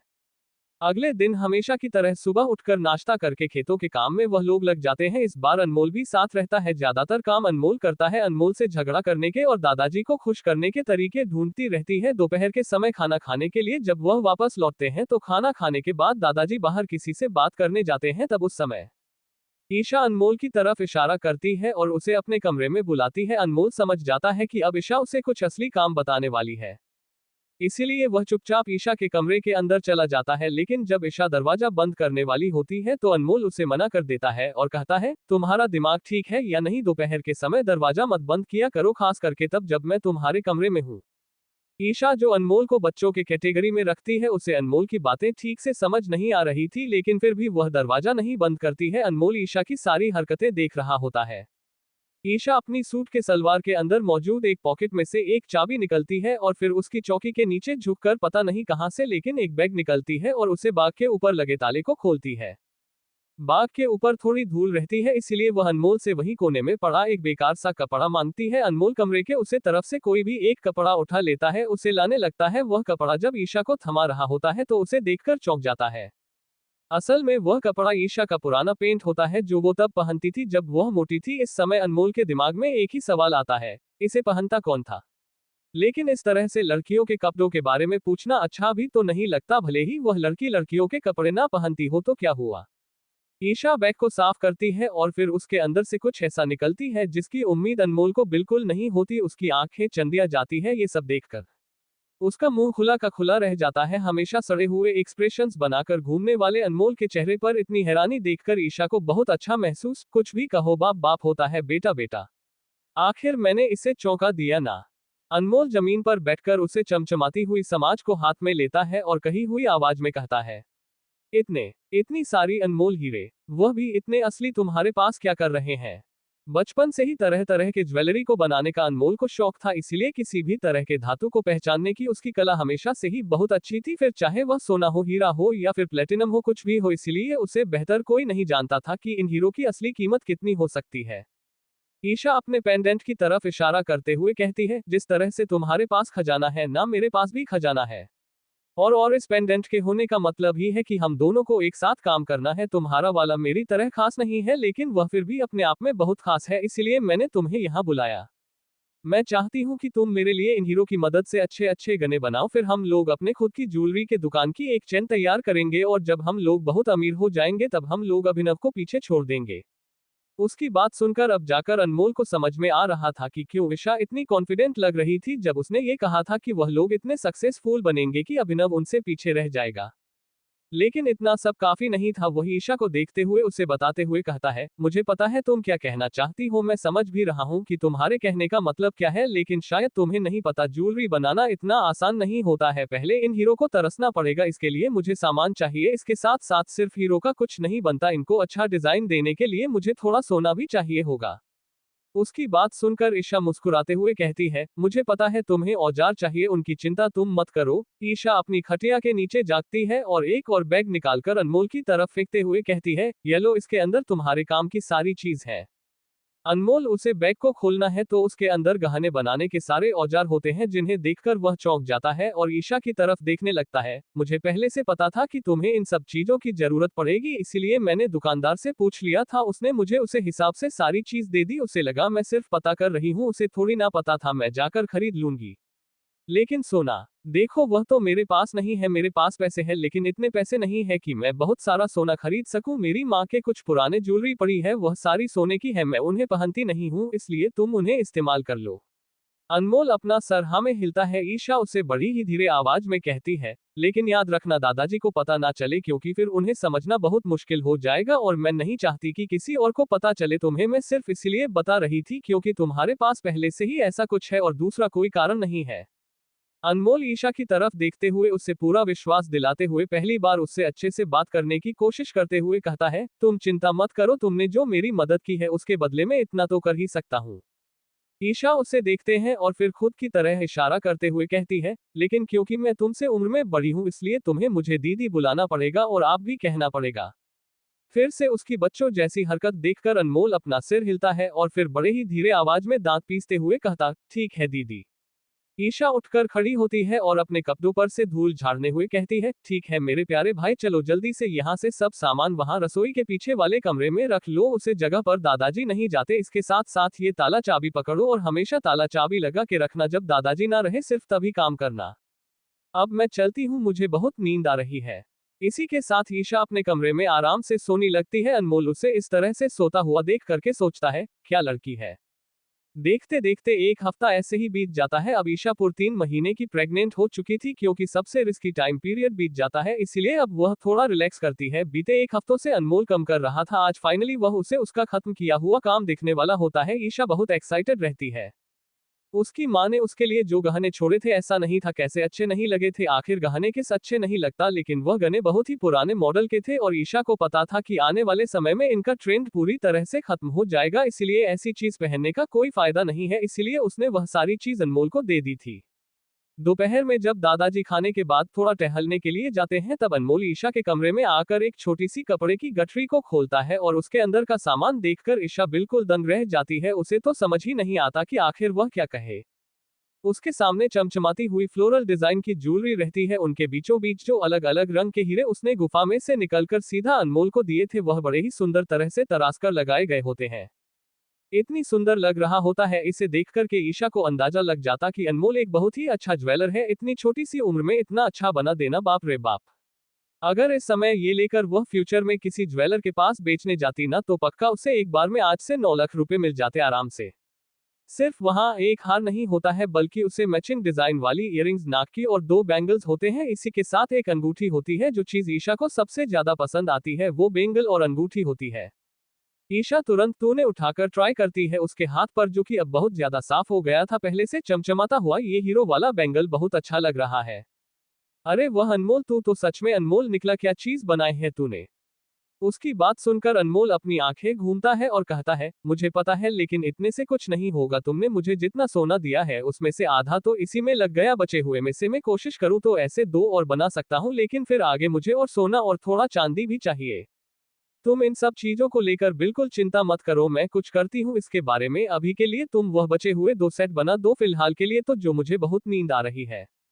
अनमोल कमरे में से बाहर चला जाता है। ईशा बेड पर सोते हुए ये सोचने लगती है कि आखिर क्या किया जाए, उसका आइडिया तो अच्छा है लेकिन ये सोना इतना महंगा है, ना खरीदने में वो पूरी कंगाल हो जाएगी। इतना सोच कर ये ईशा के सर में दर्द होने लगता है। ईशा थोड़ा पानी पीकर फिर लेटती है और इस बार अपनी आंखें बंद करके सो जाती है। लेकिन इस बार जो सपना उसे आता है वह बच्चों का आया फिर खिलखिलाते हुए चेहरों का नहीं होता है बल्कि मातम का होता है। चारों तरफ खाली अंधेरा रहता है, बस आ रही होती है तो किसी के रोने की आवाजें। ईशा थोड़ा घबरा जाती है, वह सपने में ही धीरे धीरे आगे चलने लगती है। धीरे धीरे आगे चलकर उसे रोशनी दिखाई देती है, वह जल्दी से उसे रोशनी की तरफ बढ़ती है। अचानक से चारों तरफ इतना उजाला हो जाता है कि ईशा की आंखें चौंधिया जाती है। ईशा अपने सामने देखती है, सामने अचानक से कई सारी बिल्लियों खड़ी रहती है, लेकिन फिर एक झटके में धरती हिलने लगती है और दूसरे झटके में सारी की सारी बिल्डिंग धराशायी हो जाती है। छोटे छोटे जो घर थे वह इन मालवों के नीचे दबे रह जाते हैं। ये सब देखकर ईशा को बिल्कुल अच्छा नहीं लगता, इसीलिए वह भागते हुए उसे जगह से दूर हटे लगती। थोड़ा दूर हटते हंसते उसे दिखाई देता है कि सामने एक बिल्डिंग में मालवे के नीचे कोई बच्चा फंस है, जिसे निकालने की कोशिश कर रहे एनडीआरएफ के जवान लगे हुए रहते हैं।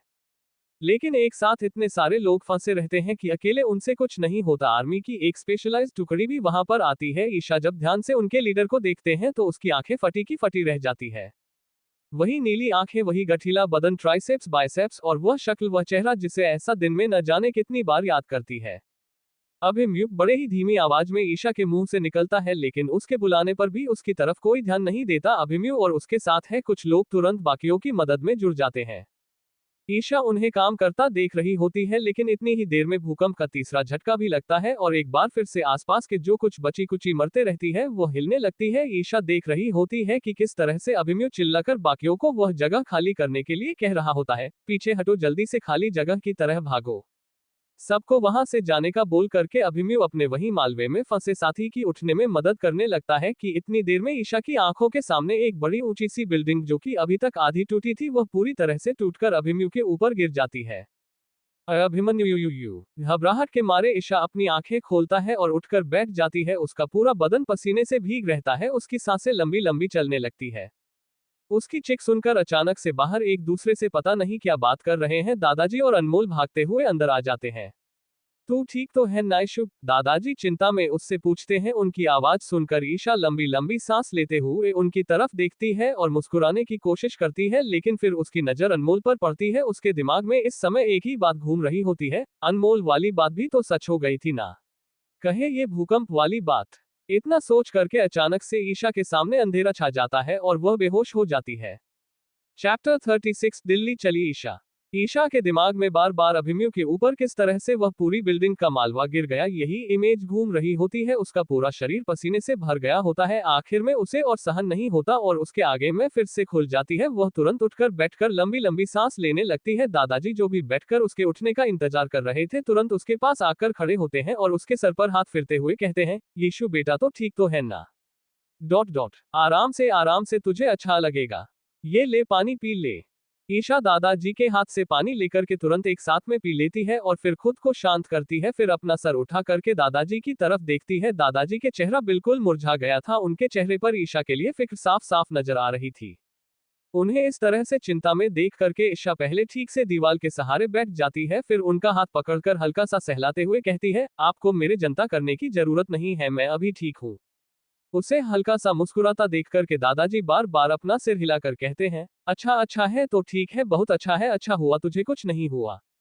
उन्हें इस तरह से बढ़ता हुआ देख करके ईशा उन्हें शांत करने की कोशिश करती है और बड़ी ही हल्की आवाज में रहती है, दादाजी शांत हो जाए वरना आप बिस्तर पर पड़ जाएंगे और आपकी तबीयत खराब हो जाएगी और अगर आपकी तबीयत खराब हो गई तो फिर मेरा ध्यान कौन रखेगा, भूल गए यहाँ बीमार तो मैं हूं ना। उसकी बात सुनकर दादाजी ऐसे किसी शौक से बाहर निकलते हैं और फिर अपना सर हाँ में हिलाते हुए कहते हैं, नहीं तो चिंता मत कर, मैं हूं ना, मैं ध्यान रखूंगा तेरा, चल अब लेट जा। ईशान दरवाजे से बाहर देखी है तो इस समय रात होने वाली होती है और दादाजी को देखकर कहती है, मैं लेट जाऊंगी लेकिन फिर खाना। उसकी बात सुनकर दादाजी बाहर रसोई घर की तरफ इशारा करते हुए कहते हैं, अरे वह लड़का है ना, वह बनाएगा, अभी वही बना रहा है, मैं देख कर आया था कि ठीक ठाक सब काम कर रहा था, जा रहा हूँ एक बार फिर देख लेता हूँ, क्या पता अब तक क्या कर दिया उसने। इतना कहकर दादाजी हड़बड़ाते हुए जल्दी से रसोई घर की तरफ जाने लगते हैं। उन्हें बाहर जाता देख करके ईशा के चेहरे पर जो हल्के हल्के मुस्कान थी वह पूरी तरह से गायब हो जाती है। तो अपनी आंखें हल्का सा बंद करती है, उसके सामने वही सारी चीज बार बार घूम रही होती है। इसका मतलब है कि जैसा कि किताब में लिखा था ये सब गलत था। अभिमन्यु ने पुरानी ईशा को कभी नहीं छोड़ा, बल्कि उनकी शादी के कुछ समय बाद ही शायद उसे भूकंप में अभिमन्यु। शिरीष अचानक से अपनी आंखें खोलकर अपने लॉकेट को भी दोनों हाथों से पढ़ते हुए सोचती है, नहीं मैं अभिमन्यु को मरने नहीं दे सकती। अगर उसे कुछ हो गया तो मेरा और मेरे बच्चों का क्या होगा। मैं सोच रखा था कि मैं उसे एक मौका दूंगी लेकिन अब मुझे उसे बचाना है। ईशा तुरंत उठकर अपने कमरे के एक कोने में खेल से टंगे हुए कैलेंडर को अपने हाथ में लेकर उसमें आज की तारीख देखने लगती है। जितना उसे पता है भूकंप आने में अभी एक हफ्ते का समय बाकी है। सबसे तेज भूकंप हरियाणा से कुछ दूरी पर मौजूद इलाकों में आया था। इसका मतलब अभिमन्यु भी हो सकता है वही हो। उसे अपने गांव से उन इलाकों तक पहुंचने में कम से कम 2 दिन का समय लगेगा। इसका मतलब है कि उसे किसी भी तरह से अगले 3 दिनों के अंदर यहाँ से निकलना होगा। अभी ईशा ये सब सो ही रही होती है कि तभी उसके दरवाजे पर हल्की सी खटखटा की आवाज आती है। सपना शर्माकर उसे तरफ देखती है तो अनमोल उसके दरवाजे पर खड़ा होता है और उसे देख रहा होता है पूरी तरह से ऊपर से नीचे तक चेक करने के बाद कि वह ठीक है। फिर अनमोल उस कहता है, अभी तो भेजता है कि तुम प्रेग्नेंट हो, फिर इतना ज्यादा थोड़ी क्यों करती है, दिन भर आंगन में घूमती रहती हो, खेत में जाती रहती है, फिर भी घर में रहो, आराम करो, भूतनी की तरह इधर उधर मत भटका करो। इसके बाद अनमोल ईशा के चिल्लाने का इंतजार करता है कि तुम भूत हो गए, तुम्हारा पूरा खानदान बहुत होगा, मैं भूत नहीं हूँ। लेकिन ईशा उसे कोई जवाब नहीं देती, बस अपना सर हमें मिलकर वापस जाकर बैठ जाती है। उसे इस तरह से इतनी आसानी से उसकी बात मानता देख करके अनमोल थोड़ा हैरान रह जाता है। फिर सोचने लगता है इसकी तबीयत कुछ ज्यादा ही खराब है। दूसरी तरफ ईशा सोचती है, आज रात को मुझे एक बार फिर से उसे गुफा में जाना पड़ेगा, जरूरी सामान के साथ साथ कुछ ऐसी चीज भी ले लूंगी जो कि बीमारी या फिर चोट लगने में काम दे। ईशा को आराम से सोता देख करके अनमोल बाहर जाता है और फिर ईशा का खाना ला करके उसे उसके कमरे में ही दे देता है। थोड़ी देर के अंदर ही दादाजी और अनमोल खाना पीना खा लेते हैं। अनमोल सब साफ सफाई करता है। ठीक 2 घंटे के अंदर अंदर सब लोग सोने चले जाते हैं। सोने जाने से पहले दादाजी एक बार ईशा से मिलने आते हैं, चेक करते हैं कि वह ठीक है या नहीं। सब चेक करने के बाद वह जाकर सो जाते हैं। वैसे तो उनका मन ईशा के साथ रहने का ही कर रहा था, लेकिन ईशा के बार बार बोलने पर वह जाकर सो जाते हैं। आखिर अपनी जवान पोती के साथ रहना अच्छा थोड़ी ना लगता है। अनमोल भी क्योंकि बारिश हो रही होती है इसीलिए रसोई घर के पीछे वाले कमरे में जाकर सो जाता है, जहां पर ज्यादातर समय तो सामान रखा रहता है, लेकिन फिर भी एक खटिया लगाने की जगह वहां होती है। सबके सो जाने पर ठीक रात को 12 बजे के समय ईशा उठाती है और अपने साथ वही पुराना वाला बैग लेकर बारिश के बीचों बीच भागते हुए जल्दी से पहाड़ी की तरफ बढ़ने लगती है। उसे पता था कि जब तक उसने लॉकेट पहना है तब तक उसे ना तो चोट लगेगी और नहीं थकान आएगी। अभी के लिए तो फिलहाल उसे तालाब तक पहुंचना है क्योंकि उसके पास ज्यादा समय नहीं है। ठीक से देखा जाए तो सिर्फ आधे घंटे का समय है। कुछ इस समय में ईशा तालाब के पास पहुंच जाती है। फिर पिछली बार की तरह इस बार वह अपना बैग पेड़ पर नहीं टांगती बल्कि बैग लेकर पानी में कूद जाती है और सीधा उससे अदृश्य हो चुके गुफा के दरवाजे की तरफ बढ़ने लगती है, जो कि अब धीरे धीरे उसके लॉकेट की वजह से दिखने लग गया होता है। ईशा जैसे ही अंदर जाती है उसके कान के पास से तेज हवा के झोंके जैसा कुछ गुजरता है और एक बार फिर से उसकी बॉडी बिल्कुल किसी बड़े सांप की तरह उसके पालतू ड्रैगन ने लपेट रखी होती है। हालांकि फर्क सिर्फ इतना होता है कि इस बार ईशा चिल्लाती नहीं है बल्कि अपने सामने अपने सारे दांत दिखाकर मुस्कुरा रहे और डरावने देख रहे हैं। उसे ड्रैगन को देखकर अपना सरनामे हिलाते हुए सोचती है, अब इसके बोल बच्चन को झेलो। आखिरकार आप आ गई। पता है मैंने आपको कितना याद किया, यहाँ अकेले रहकर मेरे जैसे दानव का भी दिमाग खराब हो जाता है। लेकिन आज क्योंकि ईशा हड़बड़ाहट में होती है इसलिए वह जल्दी से उसे ड्रैगन को खुद के ऊपर से हटने का इशारा कर दिया और फिर कहती है, ये सब बकवास बंद करो, मुझे जल्दी से वापस जाना है। तुम अभी फिलहाल मेरा एक कम करो, कोई ऐसी चीज दिखाओ जिससे लगाने से छोटे ठीक हो जाए, कोई जड़ी बूटी कुछ तो होगी। पहले तो उसकी बात सुनकर ड्रैगन को बड़ी मायूसी होती है। उसे लगता है कि सिर्फ थोड़ी ही देर के लिए आई थी, कम से कम 2-4 महीने ही रुक जाती। लेकिन अब क्योंकि ईशा से वह बहस नहीं कर सकता था और ईशा ने भी पहली बार उसे ऑर्डर दिया था, इसलिए तुरंत काम में लग जाता है और गुफा के अंदर अंधेरों में गायब हो जाता है। ठीक कुछ समय बाद करीब 5 से 6 मिनट के अंदर वह वापस आता है, पर इस बार उसके मुंह में बहुत सारी चीज होती है। उन्हें ईशा के सामने उगलकर उसे एक एक चीजें बताने लगता है। ये लाल वाला है रक्त पुष्प, अत्यंत दुर्लभ, 15वीं साड़ी के बाद तो पृथ्वी पर यह मिलना ही बंद हो गया था। इसके बारे में कई सारी किताबों में लिखा गया है कि इसके इस्तेमाल से किसी भी इंसान के अंदरूनी चोट सिर्फ 2 दिन के अंदर ही ठीक हो जाती है।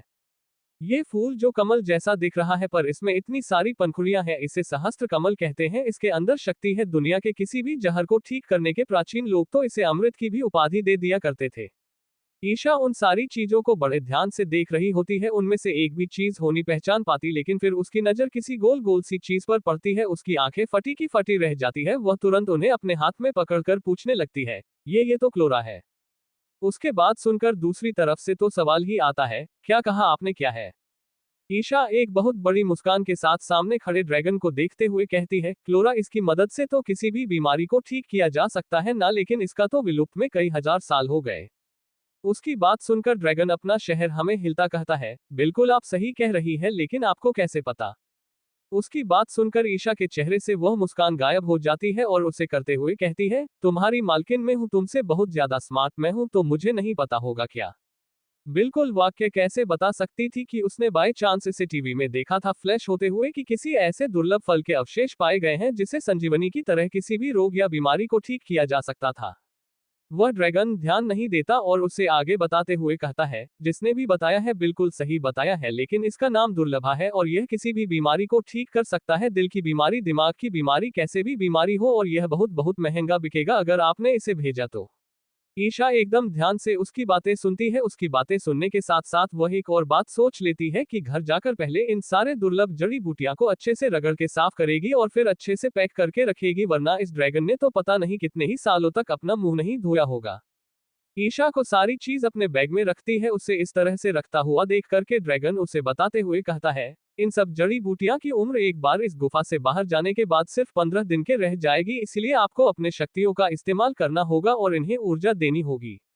ईशा बोलकर तुरंत वहां से बाहर जाने लगती है। उसे इस तरह से हर बढ़ाते हुए जाता देख करके बेचारा उसका पालतू ड्रैगन मायूस हो जाता है, लेकिन वह कुछ कर भी नहीं सकता था, ऐसा तो होना ही था।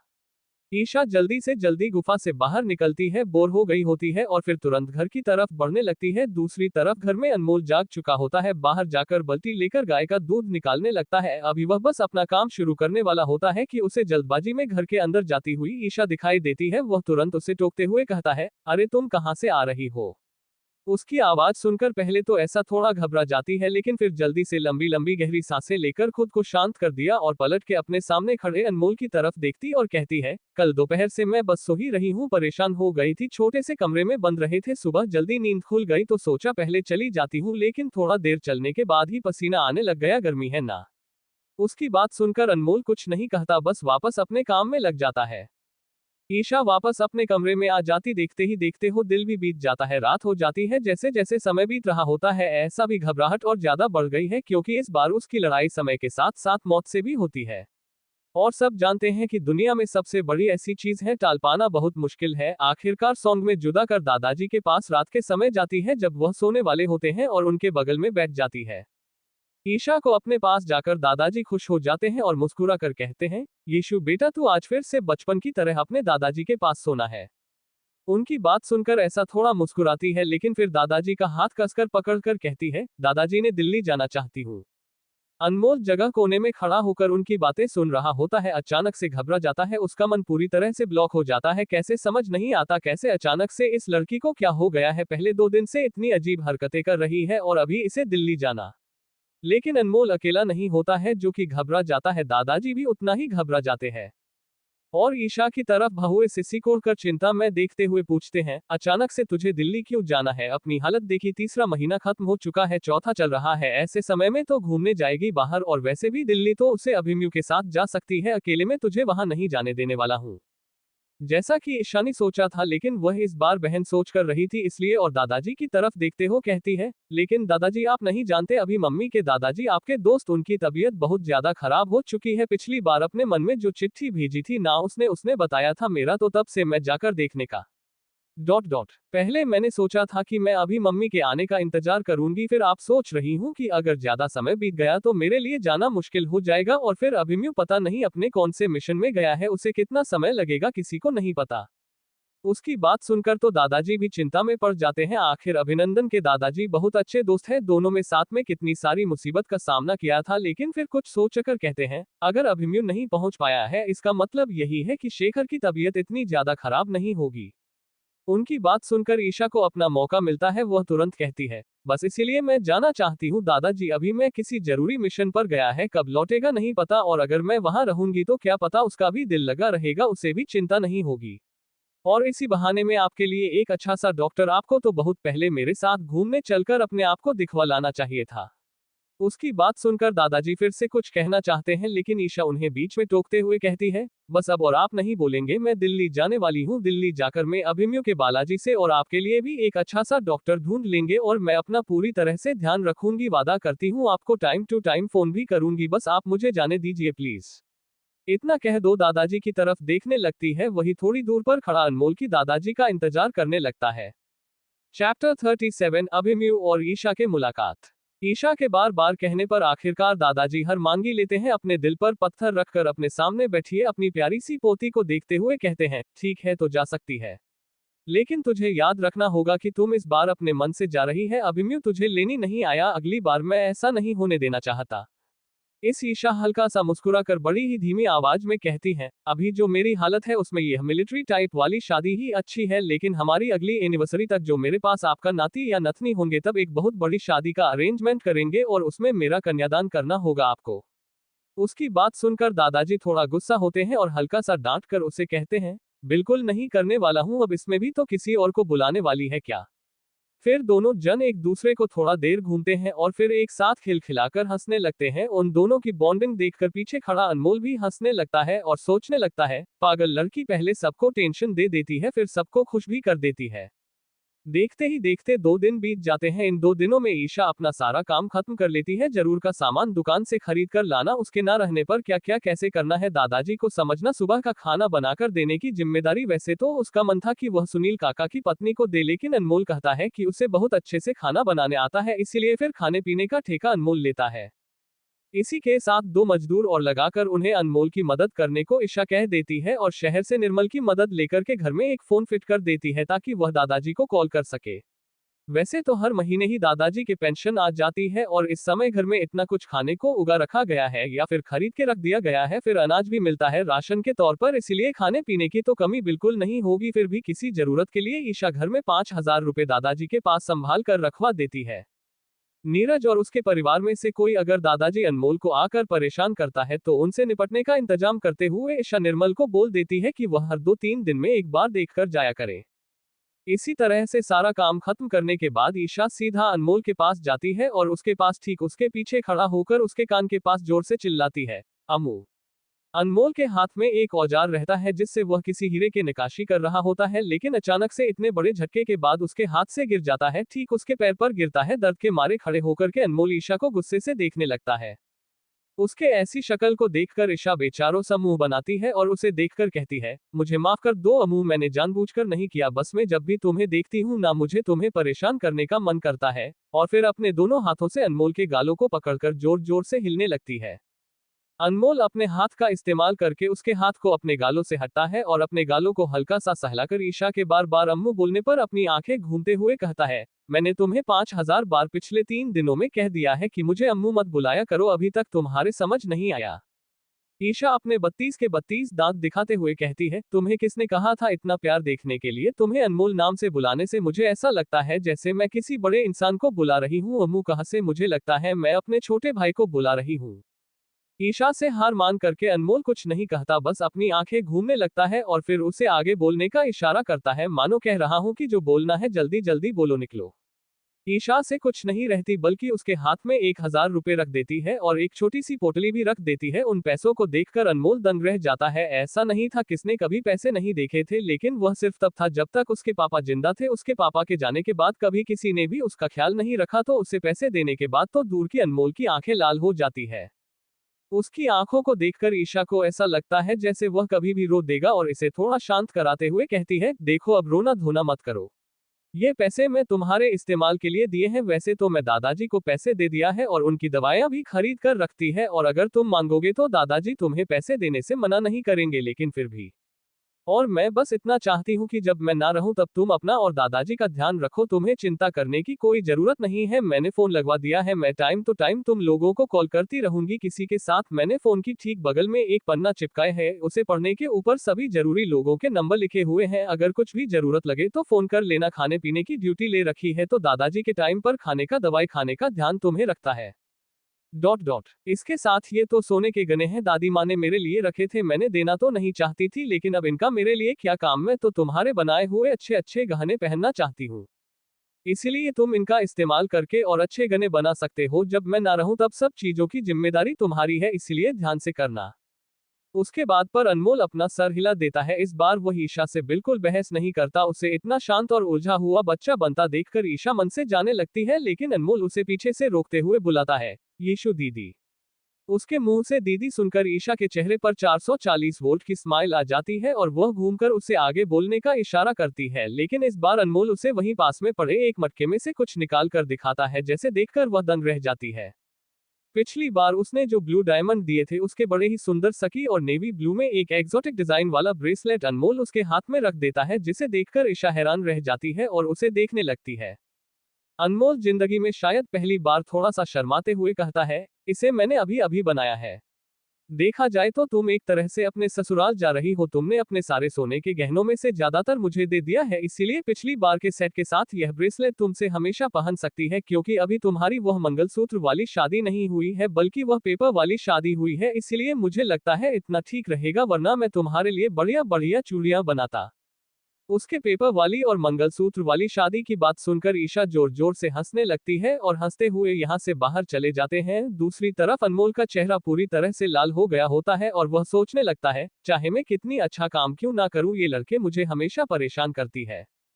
ठीक अगले दिन ईशा को जाना था, इसीलिए वह रात में ही पैकिंग करना शुरू कर देती है। अपने साथ ज्यादा सामान ना ले जाकर के वो बस एक बड़ा सा कंधों वाला बैग ले जाती है, जिसके अंदर उसके 3 सेट कपड़े, बैंक का पासबुक, ताकि उसे पैसे चोरी होने का डरना ना रहे। छोटे पैसे लगभग 10,000 रुपया, और जो सारी चीज उसने गुफा में से लाई थी वह सारी चीजें। अपनी पैकिंग खत्म करने के बाद ईशा सो जाती है। अगले दिन सुबह जल्दी उठकर ईशा अपने टिफिन के लिए थोड़ा सामान लेती है, फिर दादाजी और अनमोल को एक और बार समझने के लिए जाती है, तो उन दोनों को बिल्कुल तैयार होता देखकर हैरान रह जाती है।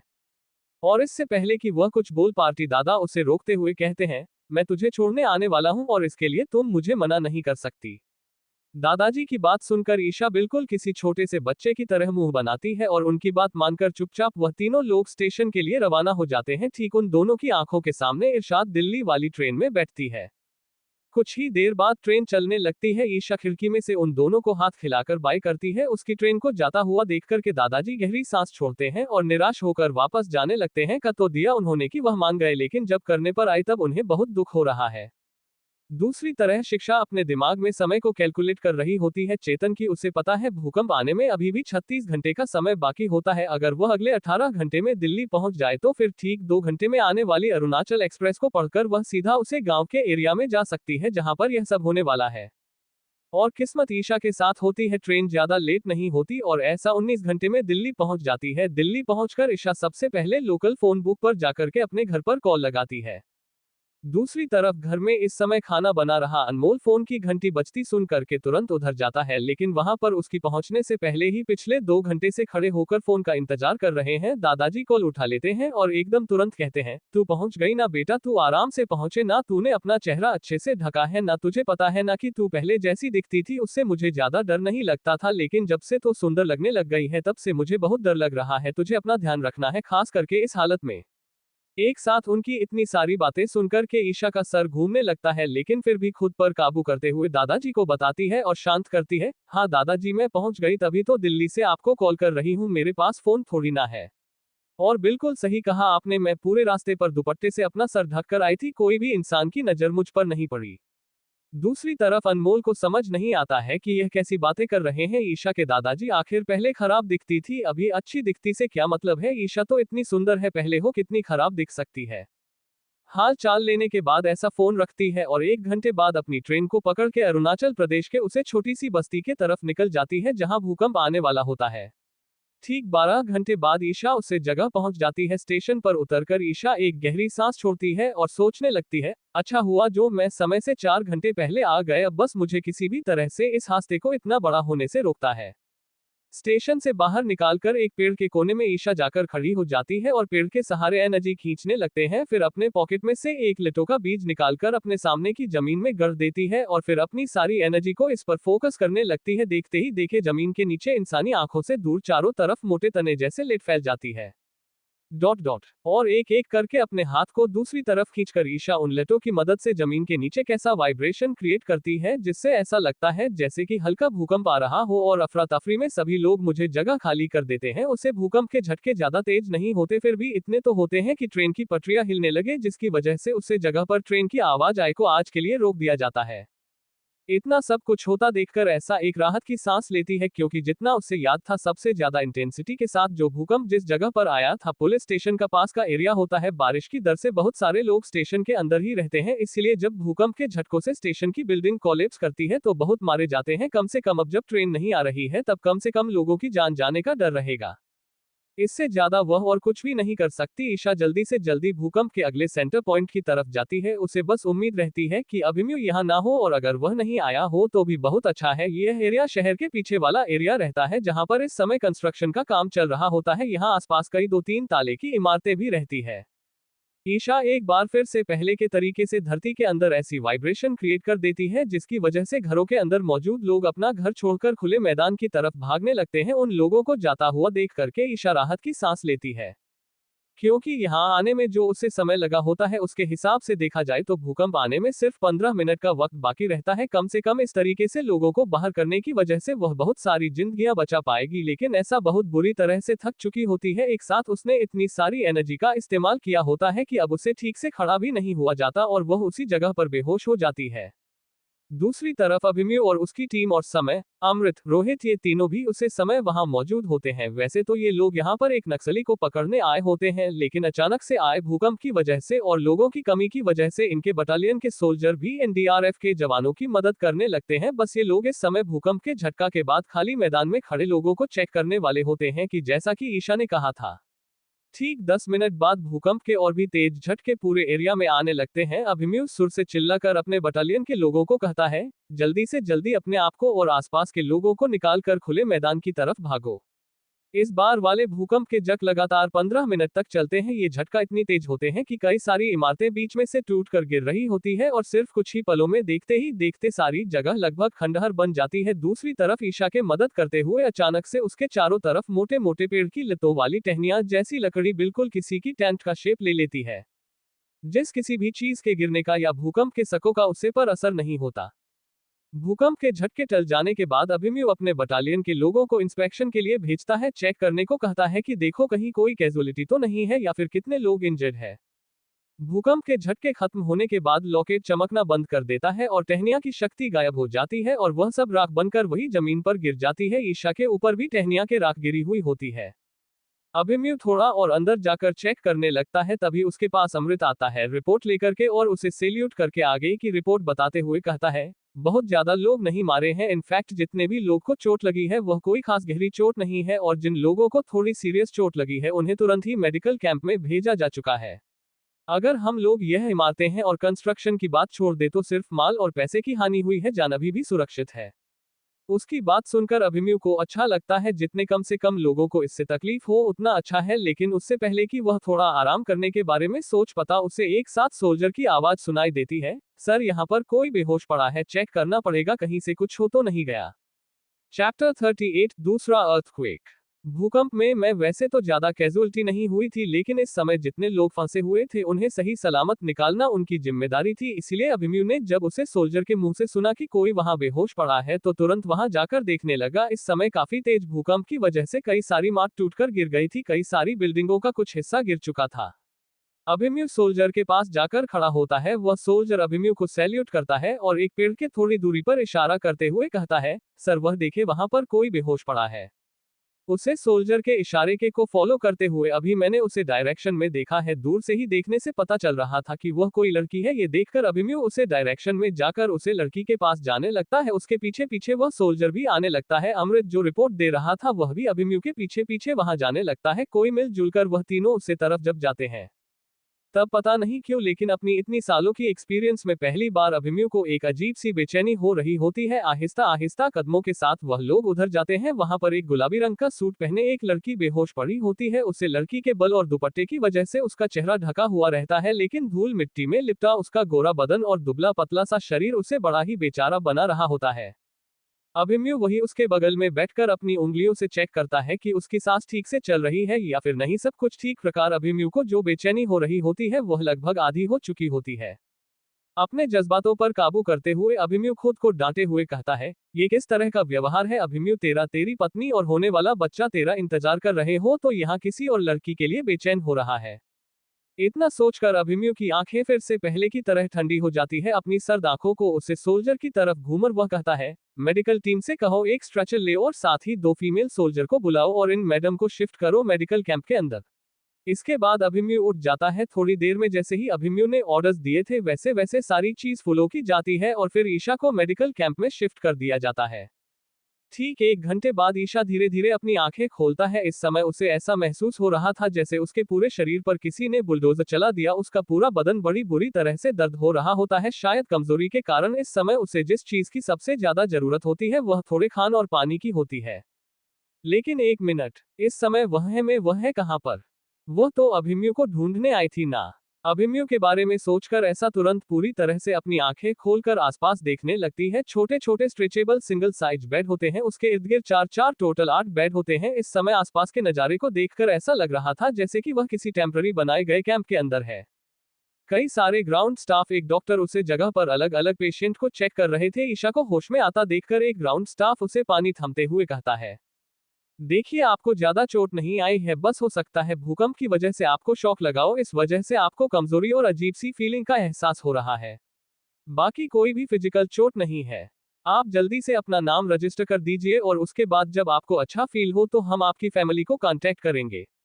पहले तो ऐसा उनके बात समझ ही नहीं पाती है क्योंकि उसे समय सच में उसके सर में बहुत दर्द हो रहा होता है। बस अभिमन्यु के बारे में सोचकर वह किसी तरह से हिम्मत करके उठी हुई रहती है। इस समय बस उसे जानना होता है कि भोपाल में अभिमन्यु को कोई चोट तो नहीं लगी।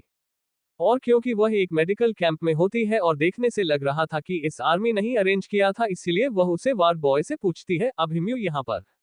लेकिन उसके सवाल के पूरा होने से पहले ही ग्राउंड स्टाफ उसे जवाब देते हुए कहता है, जी आपने सही सुना है, अभिमन्यु कर ही है जो आपके यहाँ लेकर आए। अभी होश पड़ी थी, इसलिए वैसे आपको चिंता करने की जरूरत नहीं है। वह इस पूरी बटालियन के और रेस्क्यू टीम के कमांडर इंचार्ज है और जब तक आप पूरी तरह से ठीक नहीं हो जाती तब तक आपको हर संभव मदद पहुंचाएंगे, इसलिए अभी आप आराम करिए। ग्राउंड स्टाफ को ऐसा लगता है कि ईशा को अभिमन्यु के डरावनी एक्सप्रेशंस देखकर घबरा गई होगी, इसलिए उसे समझाते हुए बोलता है, फिर वहां से जाने लगता है। डेफिनेशन से पीछे से रोटी है और कहती है, आप क्या मुझे थोड़ा पानी दे सकते हैं तारांकन? ग्राउंड स्टाफ ईसापुर एक गिलास पानी और देता है। ईशा पानी को लेकर अपना मुंह साफ करती है। धूल की वजह से उसका चेहरा ही नहीं दिखाई दे जाता। वैसे भी उसे देखना था अभिमन्यु का रिएक्शन। वैसे भी इन लोगों के हिसाब से अभिमन्यु एक स्ट्रिक्ट लीडर है जो कि अच्छा है, इसी वजह से तो उनके बटालियन का इतना नाम है। उसे वार्ड बॉय की बात सुनकर ईशा को पता चल जाता है कि अभिमन्यु इस समय तक तो बिल्कुल ठीक है और वह थोड़ा रिलैक्स हो जाती है, लेकिन अभी भी उसकी चिंता कम नहीं हुई होती है। वह जब तक अभिमन्यु को अपनी आंखों से नहीं देख लेती तब तक उसका दिल करने को तैयार ही नहीं होता है। इसीलिए कुछ देर अपनी आंखें बंद करके अपनी एनर्जी को लॉकेट में कंसंट्रेट करने के बाद अपने दर्द को सहते हुए किसी तरह से ईशा खड़ी हो जाती है और बिना किसी को बताया उसे टेंट से बाहर निकलने लगती है। काफी देर तक इधर उधर देखने के बाद में जब उसे अभिमन्यु दिखाई नहीं देता तब वह निराश होकर दूसरी तरफ चलने लगती है, लेकिन अचानक से उसकी टक्कर किसी के साथ हो जाती है। गुस्से के मारे वह अपने नाक को पकड़ते हुए कहती है, हे भगवान, यहाँ इस खुले मैदान के बीचों बीच दीवार कहाँ से आ गई।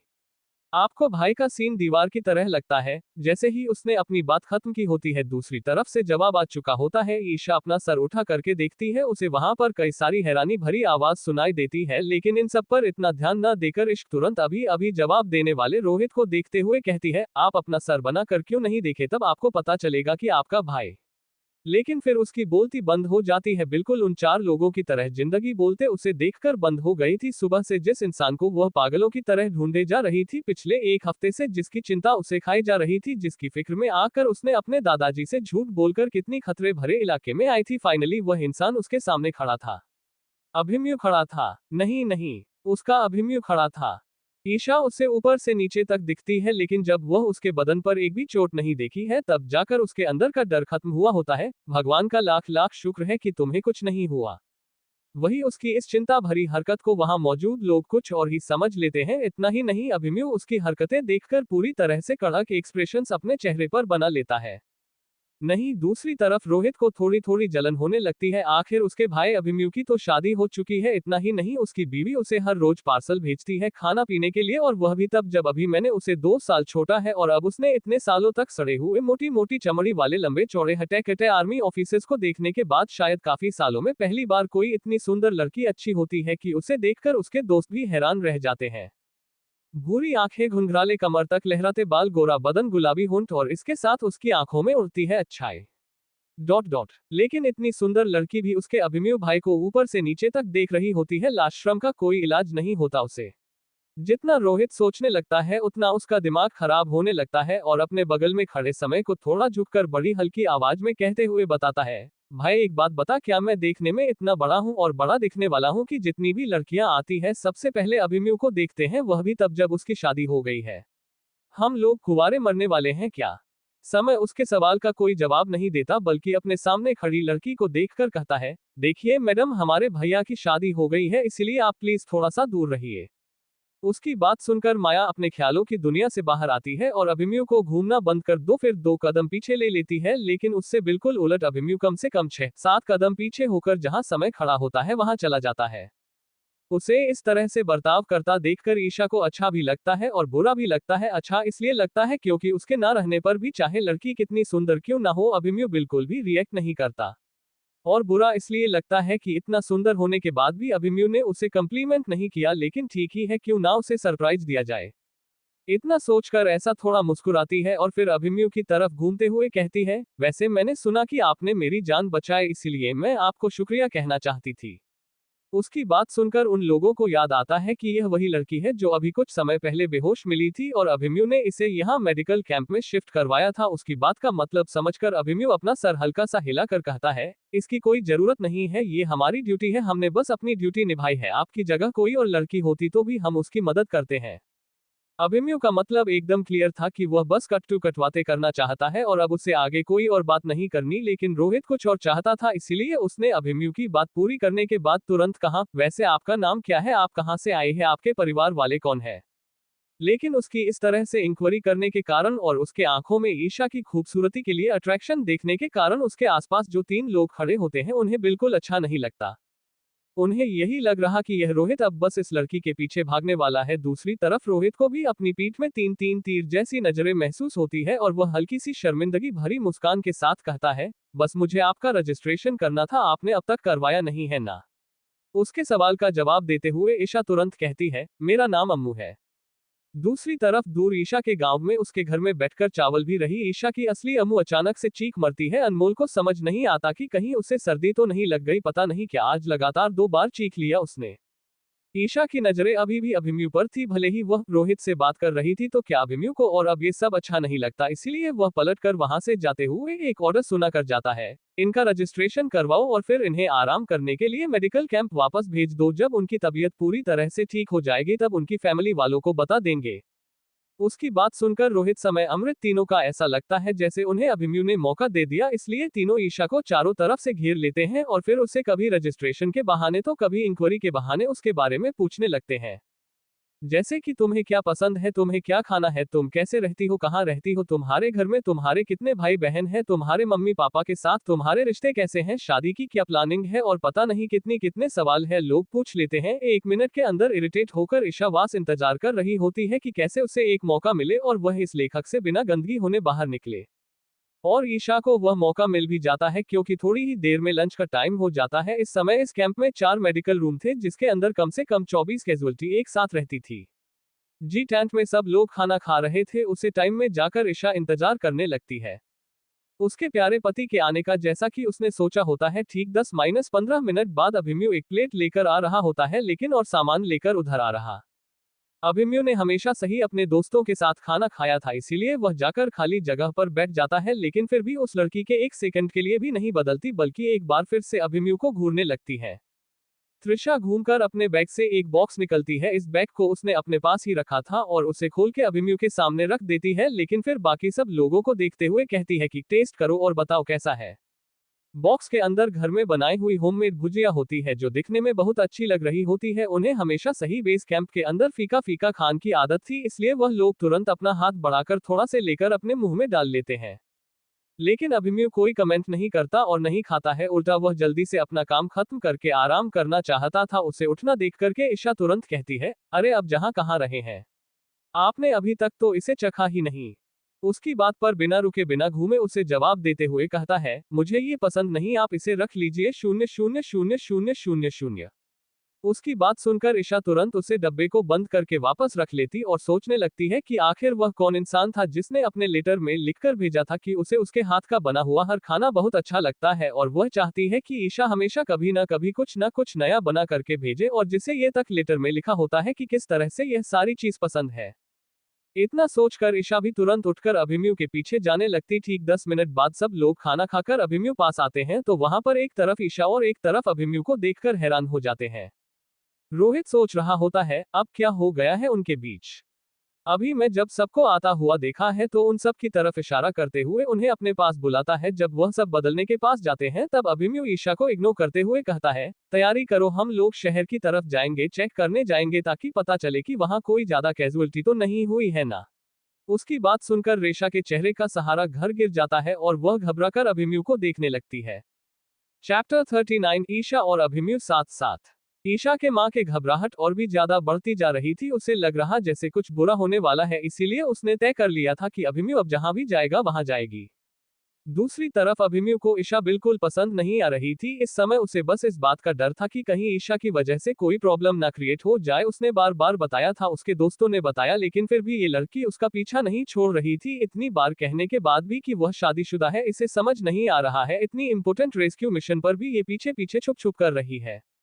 अभिमन्यु के गुस्से में होने के कारण उसके आसपास के लोग घबराए हुए थे। आखिर अभिमन्यु के फितरत के बारे में लोग बहुत अच्छे से जानते थे। वैसे तो अभिमन्यु कम बोलता है, जब काम हो सिर्फ तभी बोलता है और दोस्ती फ्रेंडशिप में विश्वास रखता है, लेकिन जब उसे गुस्सा आता है तब उसे दिन उन्होंने ऐसा लगता है जैसे यमराज उनके सामने साक्षात खड़े हैं। बड़ी जोर की पिटाई होती है यार, इसीलिए उन्हें समझ नहीं आ रहा था कि आखिर देवता को क्यों गुस्सा आ रहा है।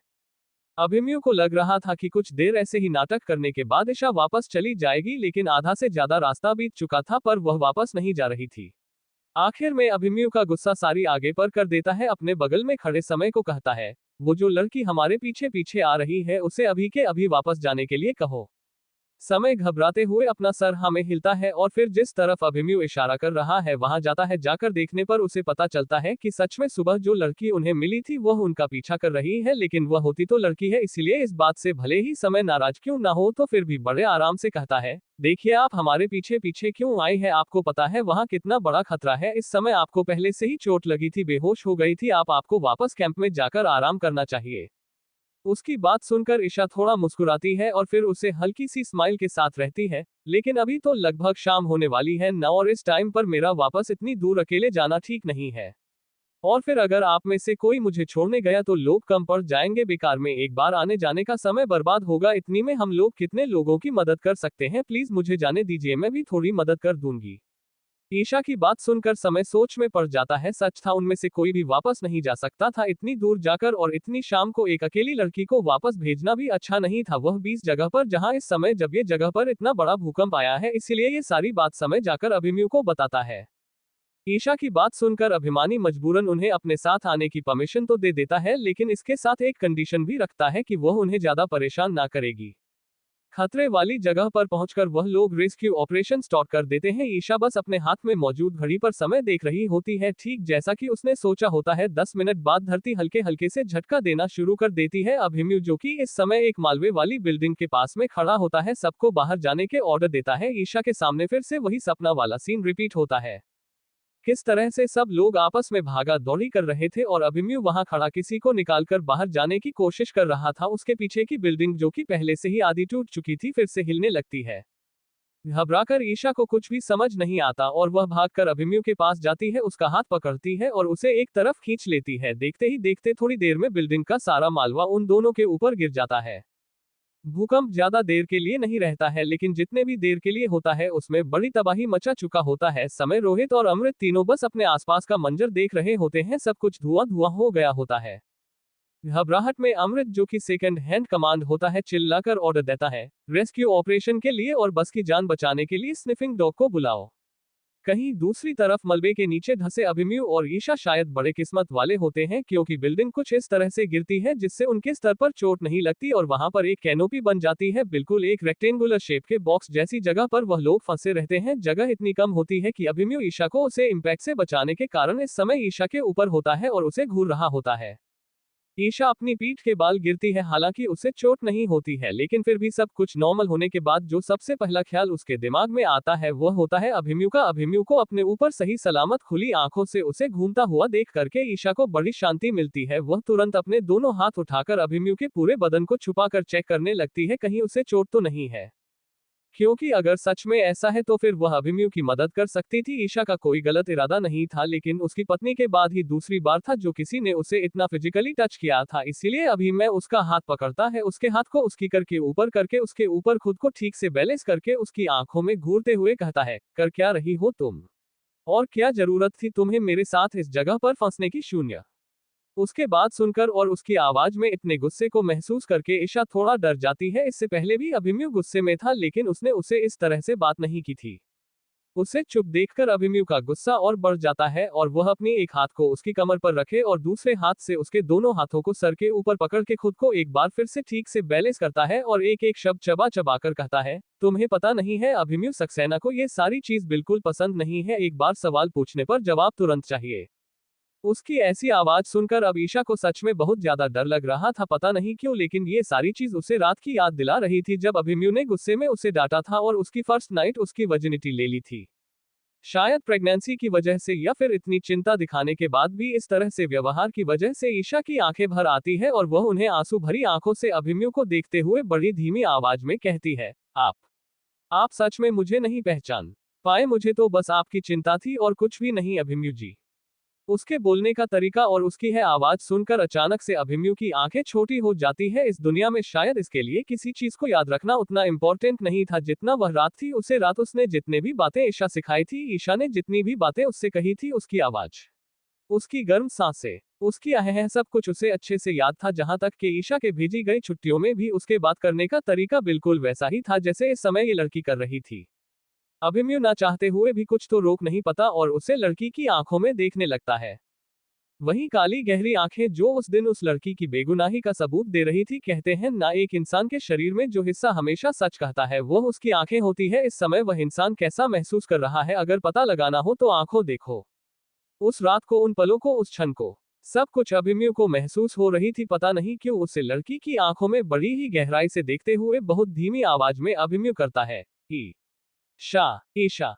अभिमन्यु के मुझे अपना नाम सुनकर पता नहीं क्या हो जाता है, लेकिन ईशा उसे तुरंत अपने दोनों हाथों से गले लगा लेती है और रोने लगती है। लेकिन अभिमन्यु को पीठ पर टच करते हैं, ऐसे कुछ गीला गीला एहसास होता है। इस समय जिस जगह पर वह लगता वहां बहुत अंधेरा था। एक तो शाम का समय था, ऊपर से इतने सारे मलबे के नीचे, लेकिन फिर भी ईशा को समझ में आ जाता है खून। अभिमन्यु को पीठ पर बहुत तेज चोट लगी होती है। उसे समय ईशा के खींचने की वजह से उसके सर पर वह सारी चीज गिरने से तो बच गई, लेकिन ईशा को बचाने के चक्कर में उसकी पीठ पर जो इतना कुछ गिरा है, इस वजह से उसे काफी चोट लग गई थी। इस समय ये कहना भी बहुत मुश्किल था कि आखिर यह चोट हड्डी टूटने की वजह से लगी है या खरोंचे हैं या फिर कुछ और। अभिमन्यु को चोट लगी है ये बात समझकर ईशा और भी ज्यादा घबरा जाती है। उसके आंसू जो घबराहट के मारे रुक गए थे, बहुत तेजी से बहने लगते हैं। अभिमन्यु की पीठ पर से अपने दोनों हाथ हटाते हुए उसको चेहरे को छूते हुए ईशा पूछता है, कैसी लगी? आप बहुत दर्द हो रहा होगा ना? मुझे माफ कर दीजिए, मुझे आपको खींचकर दूसरी तरफ कर देना चाहिए था। मेरा अंदाजा गलत था। अब तक अभिमन्यु को पूरी तरह से पता चल जाता है कि यह और कोई नहीं बल्कि उसकी पत्नी ईशा ही है। हाँ, उसके लिए यह बहुत बड़ी पहेली होती है, या फिर यूं कहे तो इस समय उसकी जिंदगी का सबसे बड़ा सवाल ही यही होता है कि आखिर उसकी इतनी मोटी आलू जैसी पत्नी, जो कि रात से भी ज्यादा काली थी, सिर्फ 3 महीने के समय में चांद जैसी गोरी और भिंडी जैसी पतली कैसे हो गई। लेकिन इस समय उसका पूरा फोकस शिक्षा को शांत करने में था, इसीलिए अपने सारे सवालों को अपने दिमाग के पीछे फेंक कर अभिमन्यु ईशा को शांत करते हुए कहता है, ईशा मुझे चोट ज्यादा नहीं लगी है, तुम शांत हो, जो मामूली से खरोच है बस। उसकी बात सुनकर ईशा थोड़ा गुस्सा होते हुए कहती है, मामूली सी खरोच? क्या मतलब है? क्या आपका मामूली से खरोच में इतना खून रहता है क्या? उसकी बात सुनकर अभिमन्यु हल्का सा मुस्कुराता है और उसकी आंखों में देखते हुए कहता है, इस समय जिंदा बच पाना सबसे बड़ी बात है, इतनी सी चोट पर ध्यान मत दो। उसकी बात पर ईशा कहती है, कैसे ध्यान ना दूं? पति हैं आप मेरे और हमारे बच्चे के होने वाले पिता। उसकी बात सुनकर अभिमन्यु को कुछ बहुत ही इंपॉर्टेंट याद आ जाता है और वह तुरंत इतनी छोटी सी जगह में ईशा को ठीक से चेक करते हुए कहता है, बच्चा नहीं हो रहा है, कुछ अजीब सा महसूस हो रहा है, कहीं तुम्हें कमजोरी तो नहीं लग रही? तुम बेहोश हो गई थी और मैं तो सुना था कि प्रेग्नेंट होने के बाद में लोग मोटे हो जाते हैं, तुम कैसे हो गई? कहीं कोई बीमारी तो नहीं होगी तुम्हें? हमारा बच्चा को ठीक तो है ना? तुमने मुझे लेटर में बताया क्यों नहीं? अब ईशा पूरी तरह से हल चुकी थी। उसे समझ नहीं आ रहा था कि आखिर अभिमन्यु के लिए इतने बड़े सवालों की लिस्ट का जवाब देगी कैसे। पता था जो पहली बार अंग्रेजों से मिलेगी तो यही होगा, लेकिन इतने सारे सवाल और उन दोनों के बीच जो भी कुछ हो रहा है वह इतनी छोटी सी जगह पर, ऊपर से इतनी मेहनत करने के बाद भी अभिमन्यु को इतनी चोट लग गई। सच में भगवान जी, आप मुझे बिल्कुल पसंद नहीं करते, हर बार नई नई मुसीबतें और प्रॉब्लम मुझे भी दे देते हैं। शून्य। इतना सोचकर ईशा थोड़ा मुंह बनाते हुए कहती है, इतनी बड़ी मुसीबत में हम लोग फंसे हैं, लेकिन आप है कि मुझे सवाल पर सवाल पूछे जा रहे हैं। आप चिंता मत करिए, मैं बिल्कुल ठीक हूँ। यहाँ आने से पहले मैंने अच्छे से चेकअप करवा लिया था, हमारा बच्चा भी बिल्कुल ठीक है। इसके साथ साथ जो मुसीबत वाले 3 महीने होते हैं वह तो कब के निकल गए। शून्य। उसकी बात सुनकर अभिमन्यु गहरी सांस लेता है, लेकिन फिर भी उसकी कमर का दर्द काम नहीं होता है। पर इस समय अब उसके लिए जो सबसे ज्यादा इंपॉर्टेंट था वह उसके सामने है, उसकी आंखों के सामने लेटी उसकी वाइफ थी। शून्य। आखिर बस एक दिन एक दूसरे के साथ बिताने के बाद भी इतने बड़े खतरे में उसे बचाने के लिए कूद पड़ी। उसके मन में ईशा के लिए बची कुची जितनी भी खटास थी पूरी तरह से गायब हो गई। अभिमन्यु की सरहन को सुनकर ईशा थोड़ा घबरा जाती है और अभिमन्यु को उसकी बाजू से पकड़कर कहती है, यहाँ पर जगह बहुत कम है, अगर आप थोड़ा और उठने की कोशिश करेंगे तो आपको और भी ज्यादा दर्द होगा। एक काम करिए, आप मेरे ऊपर अपना थोड़ा वजन ट्रांसफर करके लेट जाइए और मुझे अच्छे से पकड़ लीजिए। अभिमन्यु से वैसे भी ये दर्द और बर्दाश्त नहीं हो रहा था, उसका पैर भी कहीं पर फंसा हुआ था, लेकिन उसने यह बात ईशा को नहीं बताई थी। जितना उसे पता था उसके पैर में कोई हड्डी तो नहीं टूटी है, लेकिन जो जरूर लग गई है। ईशा की बात सुनकर अभिमन्यु कुछ देर सोता है, फिर उसकी आंखों में देखते हुए कहता है, लेकिन हमारा बच्चा? उद्धरण चिन्ह। अभिमन्यु की बात सुनकर ईशा बिल्कुल चौंक जाती है और अभिमन्यु को देखते हुए कहती है, कौन सी डायरेक्शन में पहुंच गए आप? मैं तो आपको बस खुद के ऊपर बैलेंस करने के लिए कह रही हूं, ताकि आपको कोई क्वेश्चन टाइप का कुछ मिल जाए, इससे आपका दर्द कम रहे। पूरा वेट अपने ऊपर रखने के लिए थोड़ी ना कह रही हो। और आप क्या सोच रहे हैं, हमारा बच्चा आपका ही मेरे साथ यहाँ पर कुछ करने के बारे में तो नहीं? इस समय पूरा अंधेरा होता है, अगर थोड़ी सी भी रोशनी होती है ना तो पक्की बात थी कि ईशा को दिख जाता है अभिमन्यु के लाल कान और उसके चेहरे पर शर्म भरे एक्सप्रेशंस। ईशा की बात सुनकर अभिमन्यु थोड़ा रिलैक्स हो जाता है और खुद को ईशा के शरीर के और पास ले जाकर उसके ऊपर थोड़ा सा वेट और थोड़ा अपने हाथों पर ट्रांसफर करके लेटा हुआ रहता है। जैसे ही उसका सीन अभिमन्यु के सीने से टच होता है, उसे गर्माहट के साथ साथ ईशा का मुलायम जिस्म और छोटा सा शरीर छूने का एहसास उसके पूरे शरीर पर दौड़ने लगता है। जगह कम होने के कारण वो अपना सर उठा नहीं सकता था उसे जगह पर, इसलिए उसका सर इस समय ईशा के गर्दन में होता है। उसके बिना भी नहीं, खुशबू पहले से ही जख्मी अभिमन्यु को मदहोश कर रही होती है। चैप्टर 40। ईशा अभिमन्यु को खुद के ऊपर महसूस कर सकती थी। पहले जो अभिमन्यु के गुस्से की वजह से उसका मन खराब हुआ था वह बिल्कुल ठीक हो चुका था। उसे तो ये भी याद नहीं था कि उसे उदासी क्यों थी। उसे तो इस समय सिर्फ अभिमन्यु का हाथ उसके सीने पर महसूस हो रहा था और लगभग उसका पूरा शरीर उसके ऊपर। एक बार फिर से उसके दिमाग में उसे रात वाली धुंधली धुंधली यादें घूमने लग गई थी। अभिमन्यु उसके चेहरे पर उभरते सारी एक्सप्रेशंस को नोटिस कर रहा था। पहले उसने इतने ध्यान से देखा ही नहीं क्योंकि अपनी पत्नी के अलावा किसी और को देखना उसे गवारा नहीं था, लेकिन जब उसे पता चला है कि यह उसकी ईशा है, तब अपनी पत्नी को देखने में क्या तकलीफ। अभी मैंने कुछ समझ नहीं आ रहा था कि सिर्फ 3 महीने के अंदर ऐसा क्या किया जो इतनी पतली हो गई। 3 महीने पहले जिस लड़की को वह गांव में छोड़कर आया था, अगर उसे चेहरे के साथ इस चेहरे को मिले तो सिर्फ उसकी आंखें मिलती थी और आवाज, बाकी सब कुछ कितना अलग हो गया था। उसके होंठ जो अंधेरे में भी हल्का हल्का गुलाबी लग रहे थे, ऐसा क्यों महसूस हो रहा है। एक तरफ उसे इस बात की खुशी थी कि ईशा असल में इतनी सुंदर है और एक तरफ उसे इस बात के लिए दुख हो रहा था कि पता नहीं ऐसा क्या किया जो इतने कम समय में वह इतनी बदल गई। पता नहीं कौन कौन सा काम करना पड़ा होगा। ये सोचकर अभिमन्यु को अपने सीने में एक अलग से दर्द का एहसास हो रहा था। जाने से पहले उसने ईश्वर उसके दादाजी को बात करते सुना था कि किस तरह से दादाजी को एक ठीक ना होने वाली बीमारी है और इसके साथ साथ उसके गांव में उसके जितने रिश्तेदार हैं वह भी उसे परेशान करते हैं। इसलिए उसने तुरंत वेडिंग सर्टिफिकेट भिजवा दिया था साइन करवाकर, ताकि कम से कम इन सब प्रॉब्लम से तो उसे छुटकारा मिले। लेकिन लगता है इसके बाद भी ईशा को बहुत कुछ सहना पड़ा। इतना सोचकर अभिमन्यु ईशा को पूरी तरह से गले लगाते हुए उसकी गर्दन में अपने सर को छुपाते हुए बड़ी धीमी आवाज में कहता है, बताओ ना ऐसा आखिर क्या हुआ है, तुम इतनी कैसे बदल गई। उसके धर्म सांस ईशा की गर्दन में पड़ने की वजह से उसके पूरे शरीर में एक सिरहन सी दौड़ गई थी। लेकिन अभिमन्यु की बात सुनकर ईशा ठीक से समझ नहीं पाते कि आखिर वह क्या कहना चाहता है, इसीलिए फिर उससे पूछते हुए उसके सिर पर अपना हाथ रखकर हल्का सा सहलाते हुए कहती है, क्यों, आपको मैं इस तरह से अच्छी नहीं लगी क्या। उद्धरण चिन्ह। उसकी बात सुनकर अभिमन्यु की पकड़ ईशा पर और मजबूत हो जाती है और वह बिल्कुल सख्त आवाज में एक एक शब्द कहता है, तुम मुझे हर तरह से ठीक लगी हो। पहले भी तुम मेरी पत्नी थी, अब भी तो मेरी पत्नी हो। इस बात से कोई फर्क नहीं पड़ता तुम कैसी दिखती हो या कैसी दिखोई, क्योंकि जब तक मैं हूं तुम्हें कोई तकलीफ नहीं होने दूंगा। उसकी बात सुनकर ईशा को ऐसा लगता है कि जैसे वह किसी खंडहर के अंदर नहीं तभी है, बल्कि एक खूबसूरत से गार्डन में बैठी है जहां ठंडी ठंडी हवाएं चल रही है। दादाजी उससे बहुत प्यार करते हैं, लेकिन अभिमन्यु उसके साथ रहकर उसे अलग ही महसूस होता है। ईशा अभिमन्यु के बालों में अपने हाथ फिराते हुए कहती है, आपको चिंता करने की कोई जरूरत नहीं है। ये सब तो सिर्फ इसलिए हुआ क्योंकि मैं घर में रहकर पहले की तरह आलसी बनाकर सिर्फ खाती नहीं थी, बल्कि रोज ढेर सारा काम करती थी। पहाड़ों पर जाना, लकड़ी लाना, दादाजी अपने लिए खाना बनाना, इसके साथ साथ खेत में काम और भी बहुत कुछ। और इसी बीच मैं एक मेडिकल कैंप भी अटेंड किया था। उसकी बात सुनकर अभिमन्यु को बहुत बुरा लगता है। उसे लगता है कि वह ईशा का ठीक से ध्यान नहीं रख पाया। ईशा उसे कितनी बड़ी खुशी दी, जिंदगी भर का साथ देने वाली है, लेकिन वह फिर जब उसने ईशा के मुंह से मेडिकल कैंप सुना तब सवालिया नजरों के साथ उसे देखने लग गया। Medical camp. ईशा अभिमन्यु को देखते हुए कहती है, दरअसल मुझे बचपन से ही लोगों को ठीक करने में काफी रुचि थी, लेकिन फिर बाद में पैसों की कमी के कारण मैं वह नहीं कर पाई जो मुझे करना था। लेकिन फिर भी मैं पढ़ना छोड़ नहीं और आयुर्वेदिक मेडिसिन बहुत पढ़ी है, इसलिए मैंने मेडिकल काम भी अटेंड किया ताकि मैं अपना ये सपना में पूरा कर सकूं। ईशा के मन में इस समय जो भी आ रहा था वह बोल दे रही थी, क्योंकि वह अभिमन्यु को कुछ नहीं बताना चाहती थी, कम से कम तब तक तो बिल्कुल नहीं जब तक उनके बच्चे ना हो जाए। लेकिन अगर उसे आगे चलकर अपना इलाज करने का तरीका दिखाना ही पड़ा जो कि वह लॉकेट की मदद से करने वाली है, तो फिर उसके पास कोई जवाब नहीं रहेगा, इसलिए उसने पहले से ही अभिमन्यु को तैयार कर लिया था। ईशा की बात सुनकर अभिमन्यु अपनी चिंता छोड़ देता है। अब तक उन लोगों को उसे छोटी सी जगह में फंसे हुए 1 घंटे से ज्यादा समय बीत चुका होता है। ईशा को अभिमन्यु के चोट की बड़ी चिंता हो रही होती है, लेकिन इस समय होते हैं कि वह हल भी नहीं सकते। करो थोड़ा सा भी हिलती तो अभिमन्यु को और दर्द होता। लेकिन पिछले 1 घंटे से खुद को कंट्रोल करते हुए ईशा को अच्छा भी नहीं लग रहा, क्योंकि अभिमन्यु का एक हाथ प्रैक्टिकल उसके ब्रेस्ट को पकड़ा हुआ था। कब से वह कोशिश कर रही थी, लेकिन शायद अभिमन्यु का मन ही नहीं था हटाने का। इन सब चीजों पर से अपना दिमाग हटने के लिए ईशा अभिमन्यु से बड़ी ही धीमी आवाज में पूछता है, हम लोग कब बाहर जाएंगे।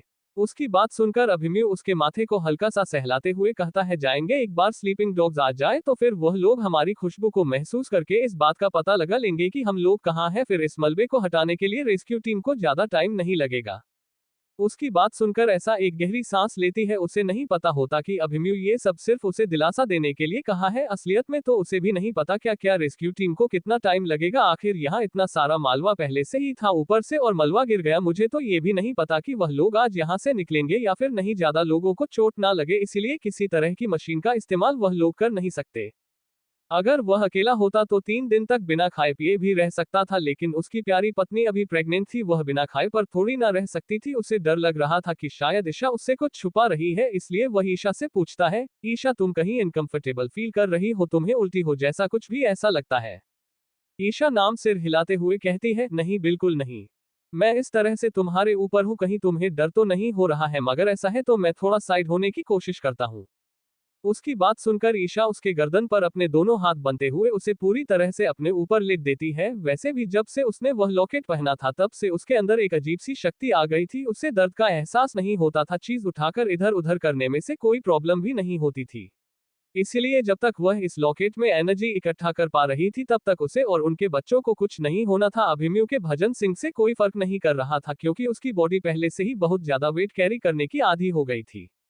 पहले अभी मैं अपने एक हाथ के बल पर खड़ा होकर के आधा वेट एक हाथ पैर और आधा एक हाथ पर रखता था, लेकिन अब उसे अपने पूरे बदन पर ईशा के छोड़ महसूस हो रही थी। उसे चिंता हो गई थी। वह ईशा को देखते हुए कह रहा था, ये तुम क्या कर रही हो, तुम्हारा पेट थोड़ा रुक जाओ। ईशा उसे शांत करने की कोशिश करते हुए कहती है, आपको इस तरह से चिंता करने की कोई जरूरत नहीं है, मैं तुमसे कह रही हूँ ना कि 3 महीने का समय बीत चुका है इसलिए मुझे या हमारे बच्चों को कुछ नहीं होगा। अब थोड़ा 10 मिनट का रेस्ट ले लीजिए, फिर पहले जैसे हो जाएगा। पिछले 1 घंटे से आप 2 हाथ के बल पर लेटे हुए हैं और ऊपर से आपकी कमर पर इतना चोट लगा है। उसकी बात सुनकर अभिमन्यु आखिरकार शांत हो जाता है और ईशा को पूरी तरह से गले लगाते हुए बीते समय की थकावट को दूर करने की कोशिश करता है। उसे ईशा की नेचुरल स्मेल बहुत अच्छी लग रही थी। इस समय इतने समय की थकावट, पिछले 2 रातों से लगातार जगना, आखिरकार अभिमन्यु का आराम महसूस हो रहा था। अभिमन्यु को आराम से देखकर ईशा अपने हाथ को नीचे वाली जमीन पर टच करती है। उसे इस बात का अंदेशा पहले से ही था, इसीलिए जब वह कोने में खड़ी थी तभी उसने कई सारी लातों के बीज बो दिए थे। उन बीजों की मदद से जमीन के अंदर के रास्ते से होते हुए उनकी जड़ों का इस्तेमाल करके ईशा जिस जगह पर अभिमन्यु के साथ फांसी थी उसके सामने की चट्टान को थोड़ा सा हिलती है। इंसानी नजर इस नहीं पड़ सकती, लेकिन जानवर जिनकी सेंसेस बहुत स्ट्रांग होती है वह बड़ी आसानी से इस चीज को महसूस कर सकते थे। इसलिए अगर स्निफिंग डॉग्स बाहर है तो फिर 2 घंटे बाद वो लोग पक्का यहाँ से निकल जाएंगे। अभिमन्यु ईशा को पता नहीं किस जगह पर खाया देखकर थोड़ा सा गुस्सा हो जाता है। एक तो पहले ही उन्हें समय नहीं मिलता है, ऊपर से ईशा ने इस बार उसे जिस तरह से बुद्धू बनाया होता है, उसके दोस्तों के सामने उसकी नाक कट गई होती है। आखिर वह किस तरह से करेगा कि उसकी पत्नी है और क्यों नहीं वह उसे पहचान पाया। इतना सोचकर अभिमन्यु ईशा के कान के पास जाकर अपनी गर्म सांस छोड़ते हुए उसे बड़ी ही धीमी आवाज में कहता है, आज तुमने बहुत बड़ा नाटक किया और बहुत गंदी लड़की बनकर रही, इसीलिए इसकी पनिशमेंट तो तुम्हें मिलनी चाहिए नहीं। इतना कहने के बाद अभिमन्यु हल्का सा ईशा के कान पर काटता है और फिर उसे जगह को बड़ी धीमी धीमी और छोटी छोटी किस कर दर्द को कम करने की कोशिश करने लगता है।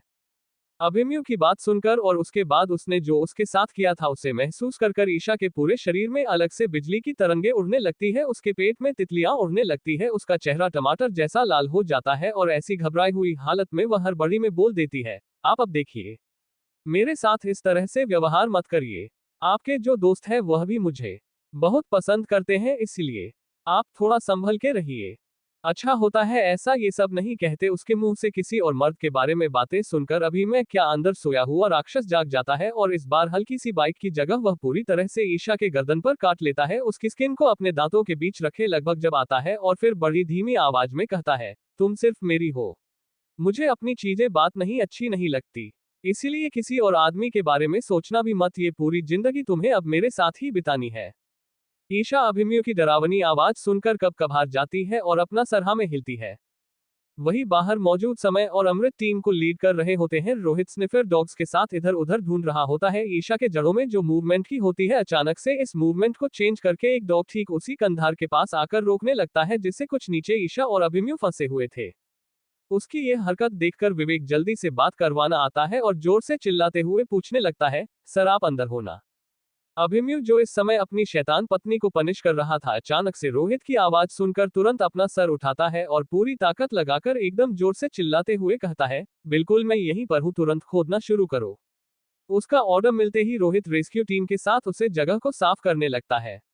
रेस्क्यू टीम जो बड़े बड़े मार्वे के टुकड़े को हटा रही होती है, तब रोहित तुम्हें आराम से करने के लिए बोलता है। वह नहीं चाहता था कि एक बार फिर से कुछ हादसा हो जाए और उसके सर जो भी पूरी तरह से ठीक है कहीं किसी और बड़ी मुसीबत में ना फंस जाए।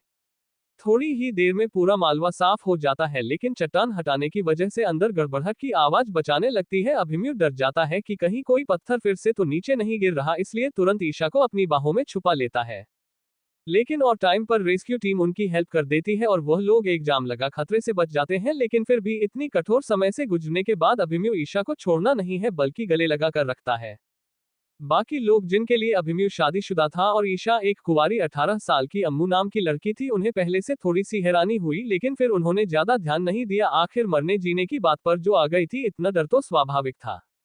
समय रोहित इन दोनों को ये बिल्कुल अच्छा नहीं लगता। दोनों बहुत तेज तेज से खांसते की एक्टिंग करते हुए अभिमन्यु का ईशा से दूर हटाने का इशारा करता है। अभिमन्यु ना चाहते हुए भी ईशा से थोड़ा दूर हो जाता है, लेकिन फिर भी उसका हाथ नहीं छोड़ता है। दूसरी तरफ ईशा से दूर होने के बाद जिस तरह से अभिमन्यु को अच्छा नहीं लगता, ईशा को भी अच्छा नहीं लगता है। वह एक बार फिर से जैसे ही अभिमन्यु के गले लगने वाली होती है, पता नहीं कहां से, लेकिन दो लोग उसे दोनों तरफ से घेर लेते हैं और एक साथ सवाल करने लगते हैं, अम्मू जी आप ठीक तो है ना? अगर आपको कहीं तकलीफ हो रही है तो आए चलिए मैं आपको ले चलता हूं मेडिकल कैंप। बड़ी खुशी के साथ रोहित कहता है, आप मेरे साथ भी चल सकती है। समय भी होता नहीं है, खुशी के साथ कहता है। लेकिन ईशा को इस समय रोना आ रहा होता है, क्योंकि इस समय कोई उसे इस तरह से घुरा होता है जैसे अभी के अभी अपनी आंखों से उन तीनों को भस्म कर देगा। ईशा अपने मन में सोचते हुए अभिमन्यु की तरफ विचारों वाली नजरों के साथ देखते हुए मन ही मन में माफी मांगने लगते हैं, लेकिन उसकी इस हरकत पर अभिमन्यु एक तेरी मुस्कान देता है, जिसे देखकर ईशा भी डर जाती है। Thanks for watching video, subscribe for more interesting story audio.